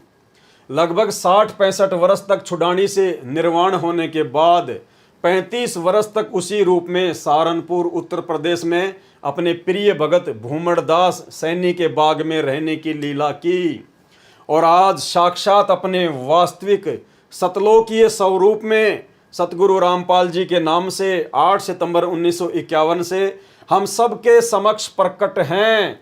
हे जगन्नाथ, आपकी लीला अद्भुत है। हे अविगत परमेश्वर, आप जी की गति को कौन जान सकता है। हे देवों के देव महादेव, आप जी स्वयं अपनी कृपा व आशीर्वाद से अपनी समर्थता व गति का अंश मात्र आभास करवाकर दया करते हैं। हे दयालु परमेश्वर, अपनी भोली व नासमझ साध संगत पर अपनी प्रेम दृष्टि, आशीर्वाद व कृपा दृष्टि बनाए रखना। हमारी आप जी से दंडवत प्रार्थना है कि हमारे अंदर भक्ति, कसक व चाहत बनी रहे। हे प्रभु, इतनी दृढ़ता भी देना, चाहे ब्रह्मा विष्णु महेश काल व दुर्गा भी हमें आपकी सत भक्ति से विचलित करना चाहें तो भी हम डगमग ना हों। मन चाहता है इस तुच्छ जिव्या से ऐसे ही आपकी महिमा का बखान करते रहें, लेकिन आप अंतर्यामी की महिमा का बखान करने में हम जीव पूर्णतया सक्षम नहीं हैं। बंदी छोड़ सतगुरु रामपाल जी परमेश्वर जी। तो भाइयों और बहनों, कोई शंका हमारे अंदर नहीं रहनी चाहिए कि वर्तमान में सतगुरु रामपाल जी के रूप में साक्षात कबीर परमात्मा नहीं होंगे। स्वयं कबीर परमात्मा ही बैठे हैं। बस आप और हमारी चरम दृष्टि को धोखा देते हुए परमेश्वर इस काललोक में लीला कर रहे हैं, क्योंकि परमेश्वर अपने तत्व ज्ञान से आप और हमारे से हमारी आत्मा की आंखों को खोलकर अपनी पहचान करवाना चाहते हैं, और हम भक्तों ने जल्द से जल्द अपने प्रभु की पहचान कर लेनी चाहिए। इसके अलावा भाइयों और बहनों, सतगुरु रामपाल जी परमेश्वर जी की महिमा के अंतर्गत एक भगत है हरियाणा से, सुरेश दास, जो कि सतगुरु रामपाल जी परमेश्वर जी के चाचा का लड़का है। और उनका ये इंटरव्यू है जो ज्ञानगंगा पुस्तक के पेज नंबर 301 पर छपा हुआ है। इस इंटरव्यू को पढ़ने के बाद भी आपकी आंखें खुलेंगी कि सतगुरु रामपाल जी परमेश्वर आप और हमारी तरह कोई हार्ड मास के शरीर वाले सामान्य व्यक्ति या सामान्य संत महात्मा नहीं हैं। ये सौद स्वरूपी राम है। ये जब चाहें जहां चाहें अपने भगत के लिए प्रकट हो सकते हैं, और वही अद्भुत लीला परमेश्वर ने श्री सुरेश जी के बच्चे के साथ में की। तो चलिए हम परमेश्वर की महिमा पढ़ते हैं, इससे भी हमारी को दृढ़ता मिलेगी। ये ज्ञानगंगा पुस्तक का पेज नंबर 301 है। 11,000 वोल्टेज के तार से छुड़वाना, यानी 11,000 वोल्टेज की जो लाइन होती है बिजली की, यदि व्यक्ति उससे टच हो जाए तो व्यक्ति का जीना मुश्किल होता है, जीना मुश्किल। और यदि किसी प्रकार से वो जी भी गया तो पूरा जीवन खाट पर व्यतीत करता है, खाट पर। 11,000 वोल्टेज की लाइन तो 1 फुट से आदमी को खींच लेती है। मैं भगत सुरेश दास, पुत्र श्री चांदराम, निवासी गांव धनाना, जिला सोनीपत, जो कि फिलहाल शास्त्री नगर रोहतक हरियाणा का निवासी हूं। सतगुरु जी से नाम उपदेश लेने से पहले मेरे घर की आर्थिक स्थिति बहुत कमजोर थी। परिवार का कोई भी ऐसा सदस्य नहीं था जो कि कभी बीमार न रहता हो। मेरी पत्नी को भूत प्रेत बहुत ही ज़्यादा परेशान करते थे। इतना कष्ट रहने के बावजूद हम देवी देवताओं की बहुत पूजा करते थे तथा मेरी हनुमान जी में बहुत ज़्यादा आस्था थी। लेकिन घर में संकट पर संकट आते जा रहे थे, किसी भी काम में बरकत नहीं हो रही थी। पूर्ण परमात्मा सतगुरु रामपाल जी महाराज जी मेरे परिवार के होने के कारण हम उनको पूर्ण परमात्मा नहीं मान पाए, क्योंकि भाइयों और बहनों, जाहिर सी बात है, हरियाणा में कहावत है कि घर का जोगी जोगना, बाहर का जोगी सिद्ध, और दीपक तले हमेशा अंधेरा ही रहता है। तो सुरेश जी कह रहे हैं कि सतगुरु रामपाल जी मेरे परिवार से होने के कारण हम उनको परमात्मा नहीं मान पा रहे थे, हम उनको एक संत भी नहीं मान पा रहे थे, जिसका खामियाजा हमें कई वर्षों तक झेलना पड़ा। तभी गांव सिंहपुरा निवासी भगत विकास ने मुझे बताया कि आपके घर में पूर्ण परमात्मा जगत गुरु रामपाल जी महाराज आए हुए हैं और आप कहाँ सोए पड़े हो। तो मैंने कहा कि काल ने हमें कष्ट ही इतना दे रखा है कि हमें वहाँ के बारे में जानने का टाइम ही नहीं मिला। सारा समय डॉक्टरों के चक्कर काटने में चला जाता है, ऊपर से आर्थिक तंगी भी बहुत रहती है। उस भगत ने मुझे काफ़ी समझाया, पूर्ण परमात्मा की ऐसी दया हुई कि मैं संत रामपाल जी महाराज से नाम उपदेश लेने के लिए अक्टूबर 2010 में सतलोक आश्रम बरवाला में पहुंचा। नाम उपदेश लेने के बाद सतगुरु रामपाल जी ने अपना दया का पिटारा खोल दिया और मुझे वो सुख अनुभव होने लगे जिनका वर्णन इस जुबान से कर पाना बहुत मुश्किल है। मेरी पत्नी को भूत प्रेत सता रहे थे। सतगुरुदेव जी की दया से अब वह पूर्ण रूप से ठीक है। 7 सितंबर 2011 को, अब ध्यान से सुनना भगत भाई बहनों, क्योंकि इस घटना से अब ये प्रमाणित होगा कि सतगुरु रामपाल जी परमेश्वर सौद स्वरूपी हैं। वे जब चाहें जहां चाहें प्रकट हो सकते हैं। 7 सितंबर 2011 को मेरा लड़का मोहित, उम्र 12 साल, जो कि मेरे कहने पर मिस्त्री को बुलाने के लिए गया था, मेरा लड़का मिस्त्री के मकान की छत पर चढ़ गया तथा छज्जे पर चला गया। छज्जे के साथ ऊपर 11,000 वोल्टेज के बिजली के तार थे।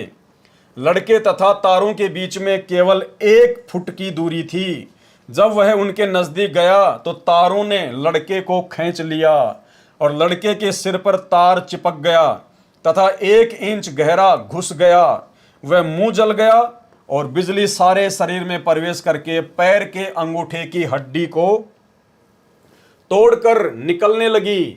उसी समय सतगुरु रामपाल जी महाराज आकाश मार्ग से आए तथा मेरे लड़के को बहुत ही चमकदार तेजोमय शरीर सहित दिखाई दिए, जैसे हजारों ट्यूबों का प्रकाश हो रहा हो। उन्होंने लड़के का हाथ पकड़कर बिजली से छुड़ाकर छज्जे पर लिटा दिया। फिर लड़के की सतगुरु जी से बहुत बातें हुई तथा जब सतगुरु जी जाने लगे तो लड़के ने पूछा कि गुरुजी कहाँ जा रहे हो? तो गुरुजी ने कहा कि बेटा मैं तेरे साथ हूँ, तू घबरा मत। उस समय मेरे लड़के मोहित की माता जी भी वहीं पर थी। उसने यह दृश्य अपनी आंखों से देखा तथा वह बहुत घबरा गई, क्योंकि लड़के के शरीर से बिजली के लपटें निकल रही थी। यानी परमेश्वर सतगुरु रामपाल जी जो उस समय किसी आश्रम में बैठे हुए थे, तुरंत परमेश्वर अपने भगत की रक्षा करने के लिए पहुंच गए। पहुंचूंगा क्षण एक में जन अपने के काज, हिरणा कुश उदर उदारिया, नरसिंह ज्यों धर ल्यूं साज। तो ये परमेश्वर है, नूरी शरीर है, सौद स्वरूपी राम है, स्वयं ये बंदी छोड़ है और ऐसे ऐसे ना जाने कितने करतब, कितनी लीलाएं, कितने इस प्रकार के अद्भुत ये करिश्मे सतगुरु रामपाल जी परमेश्वर जी ने जब से उन्होंने अपना 13वां पंथ शुरू किया है सन 1994 से, ना जाने कितनी अद्भुत लीलाएं परमेश्वर ने अपने भक्तों के साथ में की हैं।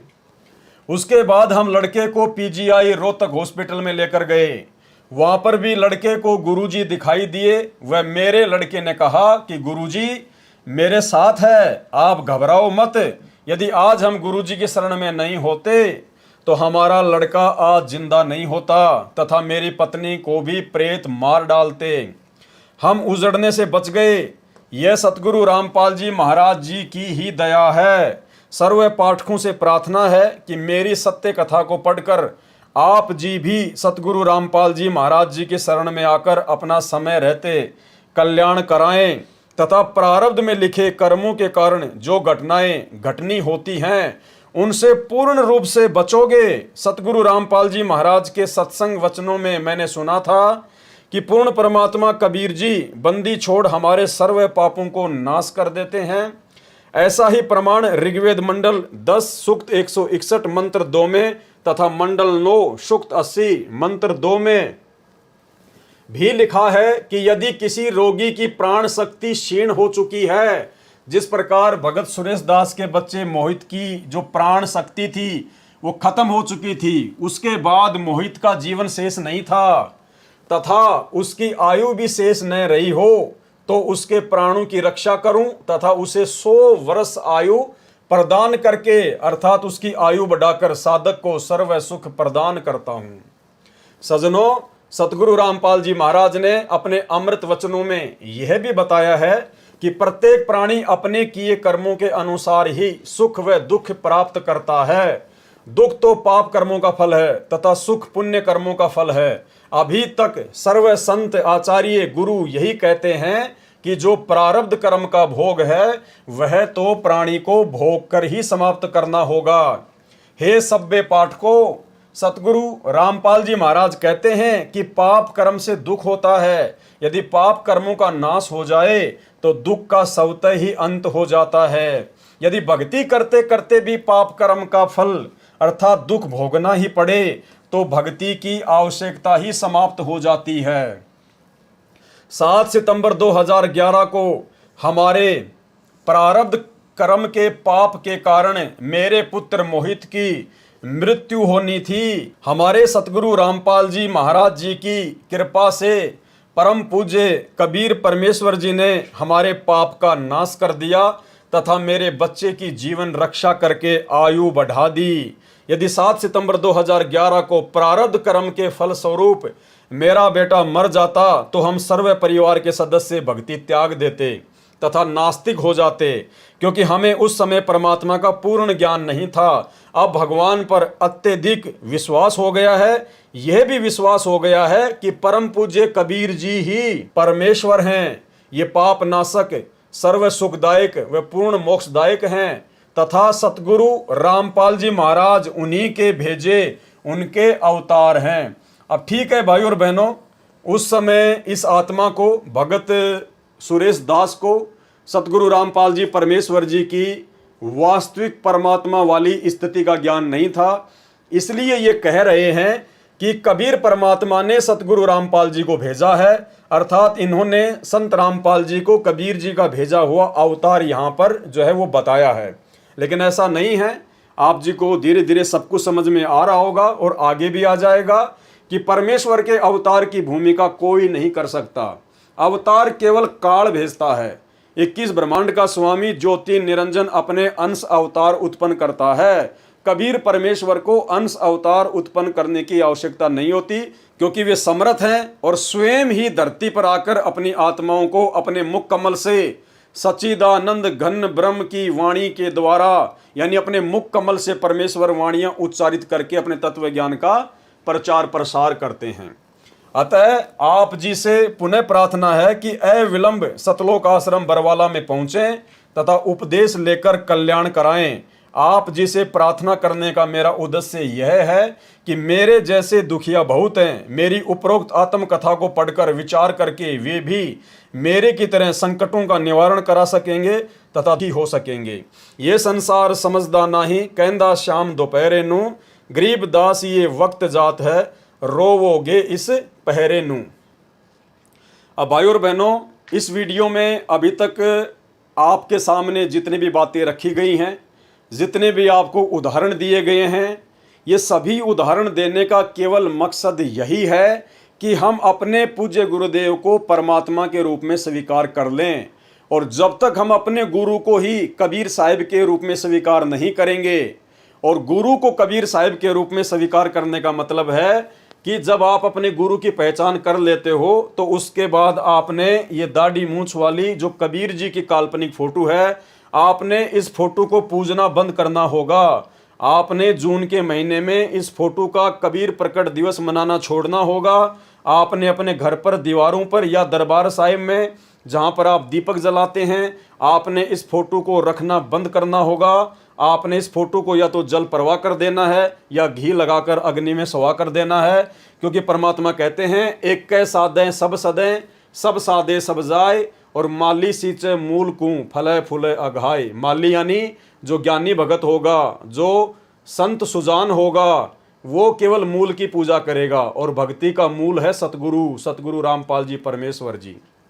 तो आप सभी भाई बहनों को ये बात अपने दिल में दृढ़ता के साथ में बैठा लेनी चाहिए कि वर्तमान में इस ज्योति निरंजन के 21 ब्रह्मांड में सतगुरु रामपाल जी के अलावा दूसरा कोई कबीर भगवान, दूसरा कोई कबीर परमात्मा कहीं भी नहीं है।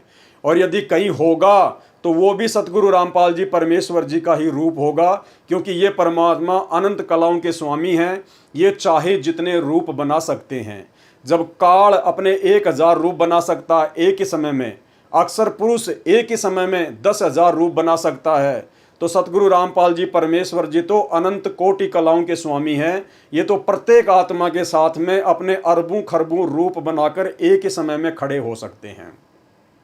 और ये सारी बातें इतनी दृढ़ता के साथ में आप सभी भाई बहनों को बताने का केवल यही मकसद है, क्योंकि अब हम जब आगे भक्ति बोध के खुलासे पर जाएंगे, जो सतगुरु रामपाल जी परमेश्वर जी ने अपने कर कमलों से यथार्थ भक्ति बोध नामक पुस्तक में हमें लिख कर दिया हुआ है, जिसके ऊपर अब हम वीडियो बनाने जा रहे हैं, वो भक्ति बोध और भक्ति बोध का सरलार्थ भाई और बहनों यदि हमने समझना है तो आपने अपने गुरु को परमात्मा मानना पड़ेगा, सतगुरु रामपाल जी को बंदी छोड़ मानना पड़ेगा। और यदि आप चाहते हैं कि भक्ति बोध के खुलासे के अंतर्गत वो सूक्ष्म ज्ञान मेरे दिमाग में समाए, मेरे अंतःकरण में समाए, जिससे कि मैं सतगुरु रामपाल जी भगवान का मैं प्रिय भगत बन सकूं, उनके हृदय में उनके चरणों में मेरे लिए कोई जगह बन पाए, तो उसके लिए भाई और बहनों आपने अपने गुरु को ही परमात्मा मानते हुए, क्योंकि गुरु ही परमात्मा है। कबीर मार्ग में काल की भक्ति में गुरु परमात्मा नहीं होता, काल तक की भक्ति में गुरु अलग होता है, परमात्मा अलग होता है। केवल कबीर परमेश्वर की भक्ति में, और कबीर परमेश्वर की भक्ति में भी केवल उनके यथार्थ 13वें कबीर पंथ में ही गुरु स्वयं ही परमात्मा होता है। अन्य नकली जो कबीर पंथ है उनमें गुरु अलग हैं और कबीर जी तो फिर अलग हैं ही उनके लिए। लेकिन इस यथार्थ सत भक्ति युक्त 13वें कबीर पंथ में, जिसका संचालन स्वयं कबीर परमात्मा सतगुरु रामपाल जी ने सन 1994 में धरती पर प्रकट होकर किया है, इस मार्ग में कबीर परमात्मा स्वयं ही सतगुरु की भूमिका करते हैं, स्वयं ही ये गुरु हैं, स्वयं ही ये परमात्मा हैं। साहिब से सतगुरु भय, सतगुरु से भय साध, ये तीनों अंग एक हैं, गति कुछ अगम अगाध। तुम साहिब तुम संत हो, तुम सतगुरु तुम हंस, और गरीब दास तेरे रूप बिना और न दूजा अंश। परमात्मा स्वयं ही लीला कर रहे हैं।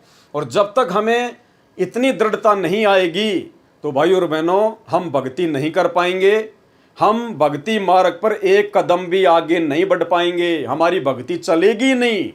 जब तक हम अपने गुरु को परमात्मा नहीं मानेंगे हमारी भक्ति चलेगी ही नहीं, और ना ही हमारे को आगे भक्ति बोध का सरलार समझ में आएगा। तो अब कल रात्रि 9 बजे हम जो वीडियो बनाने जाएंगे वो भक्ति बोध के सरलार्थ से शुरू होगा। अभी तक तो आपने केवल आदरणीय गरीबदास जी महाराज जी की जीवन लीला पढ़ी, और उससे पहले सतगुरु रामपाल जी परमात्मा ने जो भक्ति और साधना के विषय में जो मोटी मोटी बातें हमें बताई है, जो भक्ति बोध के खुलासे से पहले आप और हमारे लिए जानना बहुत ही ज़रूरी था। तो अभी तक ये जो भी 2-3 वीडियो बने हैं ये तो भक्ति बोध के खुलासे से पहले आप और हमारे अंतःकरण में ये बात दृढ़ता के साथ में समा जाए कि हाँ, जो भक्ति हम वर्तमान में कर रहे हैं यही भक्ति है, इसके अलावा सृष्टि में दूसरी कोई मोक्ष की भक्ति नहीं। और जो सतगुरु हमें सतगुरु रामपाल जी के रूप में आज मिले हैं, जिनकी हम शरणागत हैं, इनके अलावा दूसरा कोई कबीर भगवान नहीं, कोई कबीर परमात्मा नहीं। और अब हमने अपने गुरु जी के प्रत्येक वचन पर ब्लाइंड फेथ कर लेना चाहिए, अंधविश्वास कर लेना चाहिए। दुनिया भोके तो भोके, दुनिया जो मर्जी बोले हमारे बारे में या हमारे पूज्य गुरुदेव भगवान के बारे में, क्योंकि दुनिया तो बावड़ी है। भगत को दुनिया पागल नजर आती है ज्ञान आधार से, और जगत को भगत पागल नजर आता है उस जगत वाले भाई बहनों की अज्ञानता के चलते। तो भाई और बहनों अब हमने आगे बढ़ना है, पीछे नहीं मुड़ना है, क्योंकि परमात्मा कहते हैं सिंह सूरमा और कोयल के बच्चे और संत ये हमेशा आगे को बढ़ते हैं, ये कभी बैक नहीं होते। सिंह सूरमा शेर हैं गरजे और गाजे, बाकी दुनिया तो भेड़ हैं बिदके और भाजे। तो ना हमने कोई लोक लाज में फंसना है, ना हमने अपने अंदर मान बढ़ाई राग द्वेष ईर्ष्या का रोग पैदा करना है। हम साधक हैं, हमें समझ में आ गया कि बड़ी मुश्किल से बिल्ली के भाग से ये छीका टूटा है, हमें कलयुग की पिछली पीढ़ी में परमात्मा की शरण प्राप्त हुई है, ये मोक्ष का प्राइम टाइम है। अगर इस समय हम दृढ़ रहकर भक्ति मार्ग पर लगे रहे, टिके रहे, अपने गुरुजी के प्रत्येक वचन पर आंख बंद करके विश्वास करते रहे, प्रत्येक मर्यादा का उनके वचन का दृढ़ता के साथ में पालन करते रहे, तो इसी जन्म में हमारा बेड़ा पार है। और यदि इस जन्म में हम अपनी किसी भी नासमझी, लोकलाज, शर्मा शर्मी, दबाव, प्रेशर या गलती के कारण रह गए, हमारा पैर भक्ति से फिसल गया, तो भाइयों और बहनों, फिर परमात्मा कहते हैं सतगुरु विमुखा युग युग रोवे, फिर ना जाने कितने जन्म लेने पड़ेंगे, कहाँ कहाँ धक्का खाना पड़ेगा। आज हम सारी प्रोसीजर को पार करके इस समय में आए हुए हैं, और यदि पैर फिसल गया तो जो भक्ति आज हमने कर ली है, इस भक्ति का इतना ज़बरदस्त फल मिलेगा, हजारों युगों तक तो हम ब्रह्मलोक में रहेंगे, फिर स्वर्ग में रहेंगे, फिर ना जाने ब्रह्मा विष्णु महेश बनेंगे। परमात्मा कहते हैं ये काल फिर तुम्हारे को शिखर में टांग देगा, फिर धरती पर पटकेगा, राजा महाराजा बनाएगा, पूरी पृथ्वी का राजा बनाएगा। कभी हम मानधाता राजा बनेंगे, कभी श्री रामचंद्र बनेंगे, कभी हम लोग विश्वामित्र बनेंगे, कभी हम दुर्वासा बनेंगे, और फिर 84 लाख योनियों में धक्के खाते खाते फिर इस कलयुग की बिचली पीढ़ी में ना जाने किस युग युगांतर के बाद हम इसी घसियारे वाली, निर्धन व्यक्ति वाली, हैंड टू माउथ व्यक्ति वाली स्थिति में आएंगे, और ना जाने फिर उस कलयुग की बिचली पीढ़ी में वो परमात्मा हमें संभाले ना संभाले, मनुष्य जन्म दे ना दे, क्योंकि ये आप और हमारे हाथ की बात नहीं है कि हम इस परमात्मा को जब चाहे हम इसको पकड़ लेंगे। ये तो स्वयं परमात्मा की रजा होती है, उनकी विशेष मेहर होती है। वरना वर्तमान में हमें जो कलयुग की बिचली पीढ़ी में ये मनुष्य जन्म प्राप्त है, ये कोई योग या संयोग नहीं है, ये परमेश्वर जी के द्वारा जबरदस्ती जोड़ा गया महासंयोग है। अरे कलयुग की बिचली पीढ़ी, उसमें हमें मनुष्य जन्म और सतगुरु रामपाल जी का भी वर्तमान समय में आना, उसके बाद 8 अरब की जनसंख्या में से हमें अपनी शरण में लेना, शरण में लेके साध संगति से जोड़ना। आज भक्ति और भगवान के प्रति हमारे को इस कदर इतना ज्ञान होना, साध संगति से जुड़ के गुरु जी के प्रति इतना दृढ़ होना, इस फोटो को अपने घर से और दरबार से निकाल कर गुरु जी को अपने हृदय में बैठाना, घर को आश्रम बनाना, ज्ञान को आधार बनाना, ये कोई सामान्य बात नहीं है भाइयों और बहनों। अब यदि पैर फिसल गया तो भैया फिर ना जाने कब संभालेगा परमात्मा। कल्प युग बीत जाएंगे, कल्प युग, कष्टों पे कष्ट, फिर उम्मीद ना करना कि ये परमात्मा फिर से ऐसा मौका दे देगा। तो भाइयों और बहनों, भक्ति बोध के सरलार्थ के खुलासे के ऊपर आगे वीडियो बनाने से पहले ये बातें आप सभी भाई बहनों को जो परमेश्वर जी ने लिखी हुई हैं, और दास को जो परमात्मा ने थोड़ी बहुत सद्बुद्धि बख्शी हुई है, हम सभी भाई बहन जो आपस में मिलकर साध संगति कर सके, मैं भी दृढ़ हो सकूं परमात्मा के भक्ति मार्ग पर, और आप भाई बहनों को भी परमेश्वर के विषय में उन्हीं के आशीर्वाद से 2-4 बातें बताकर आपको भी गुरुदेव भगवान के चरणों के प्रति समर्पित कर सकूं। ये सारा खेल सतगुरु रामपाल जी परमेश्वर जी का है, ना मुझ पवन दास के कोई बस की बात है, ना आप भाई बहनों के समझने की कोई बस की बात है। करे करावे साइयां मन में लहर उठा, दादू सिर दरजीव के आप बगल हो जा। जिन आत्माओं को परमात्मा ने इसी कलयुग की बिचली पीढ़ी में इसी मनुष्य शरीर में पार करना होगा, उन्हीं आत्माओं के लिए परमात्मा इतना प्रयत्न स्वयं भी करता है। जैसा कि हिसार जेल में बैठ के भी परमात्मा को चैन नहीं है, 1-1 घंटे के सत्संग हमारे लिए भेज रहे हैं, और बाहर मुझ जैसे 2 कोटि के जीव को निमित्त बनाकर परमात्मा दिन रात किसी न किसी टॉपिक पर वीडियो बनवाते रहते हैं, ताकि हमारा संपर्क, हमारा तार भक्ति मार्ग से गुरुदेव भगवान के चरणों से जुड़ा रहे। तो भाइयों और बहनों, हाथ जोड़ के प्रार्थना है, और हम सभी भगत भाई बहन अपने परमपिता परमेश्वर जी से यही करबद्ध दंडवत होकर प्रार्थना करें कि परमेश्वर अब हमारी बिल्कुल भी ना चलने देना। हे परमात्मा, हम नादान हैं, 2 कोटि के जीव हैं, जड़ बुद्धि जीव हैं परमात्मा, हमारी कोई बुद्धि नहीं, कोई औकात नहीं, कोई हैसियत नहीं। परमेश्वर, हमने अपने जीवन की डोरी आप जी के हाथों में सौंप दी है। परमात्मा, हम आपके कुत्ते हैं, आप जैसा चलाना चाहो, जैसा आप हम आत्माओं के लिए उचित समझो परमेश्वर जी वही करना। आप हमारी इस मन की एक ना सुनना, और हमें अपने चरणों से लगाए रखना। बंदी छोड़ सतगुरु रामपाल जी परमेश्वर जी की जय हो। तो भाइयों और बहनों, कल रात्रि 9 बजे हम भक्ति बोध के सरलार्थ के खुलासे पर चलेंगे, जहाँ पर मंगलाचरण से हम शुरू करेंगे। तो सभी भाई बहन रात्रि 9 बजे ज़रूर जुड़ें। तब तक परमेश्वर हम सभी को आशीर्वाद दें और इजाज़त दें। बंदी छोड़ सतगुरु रामपाल जी परमेश्वर जी की जय हो।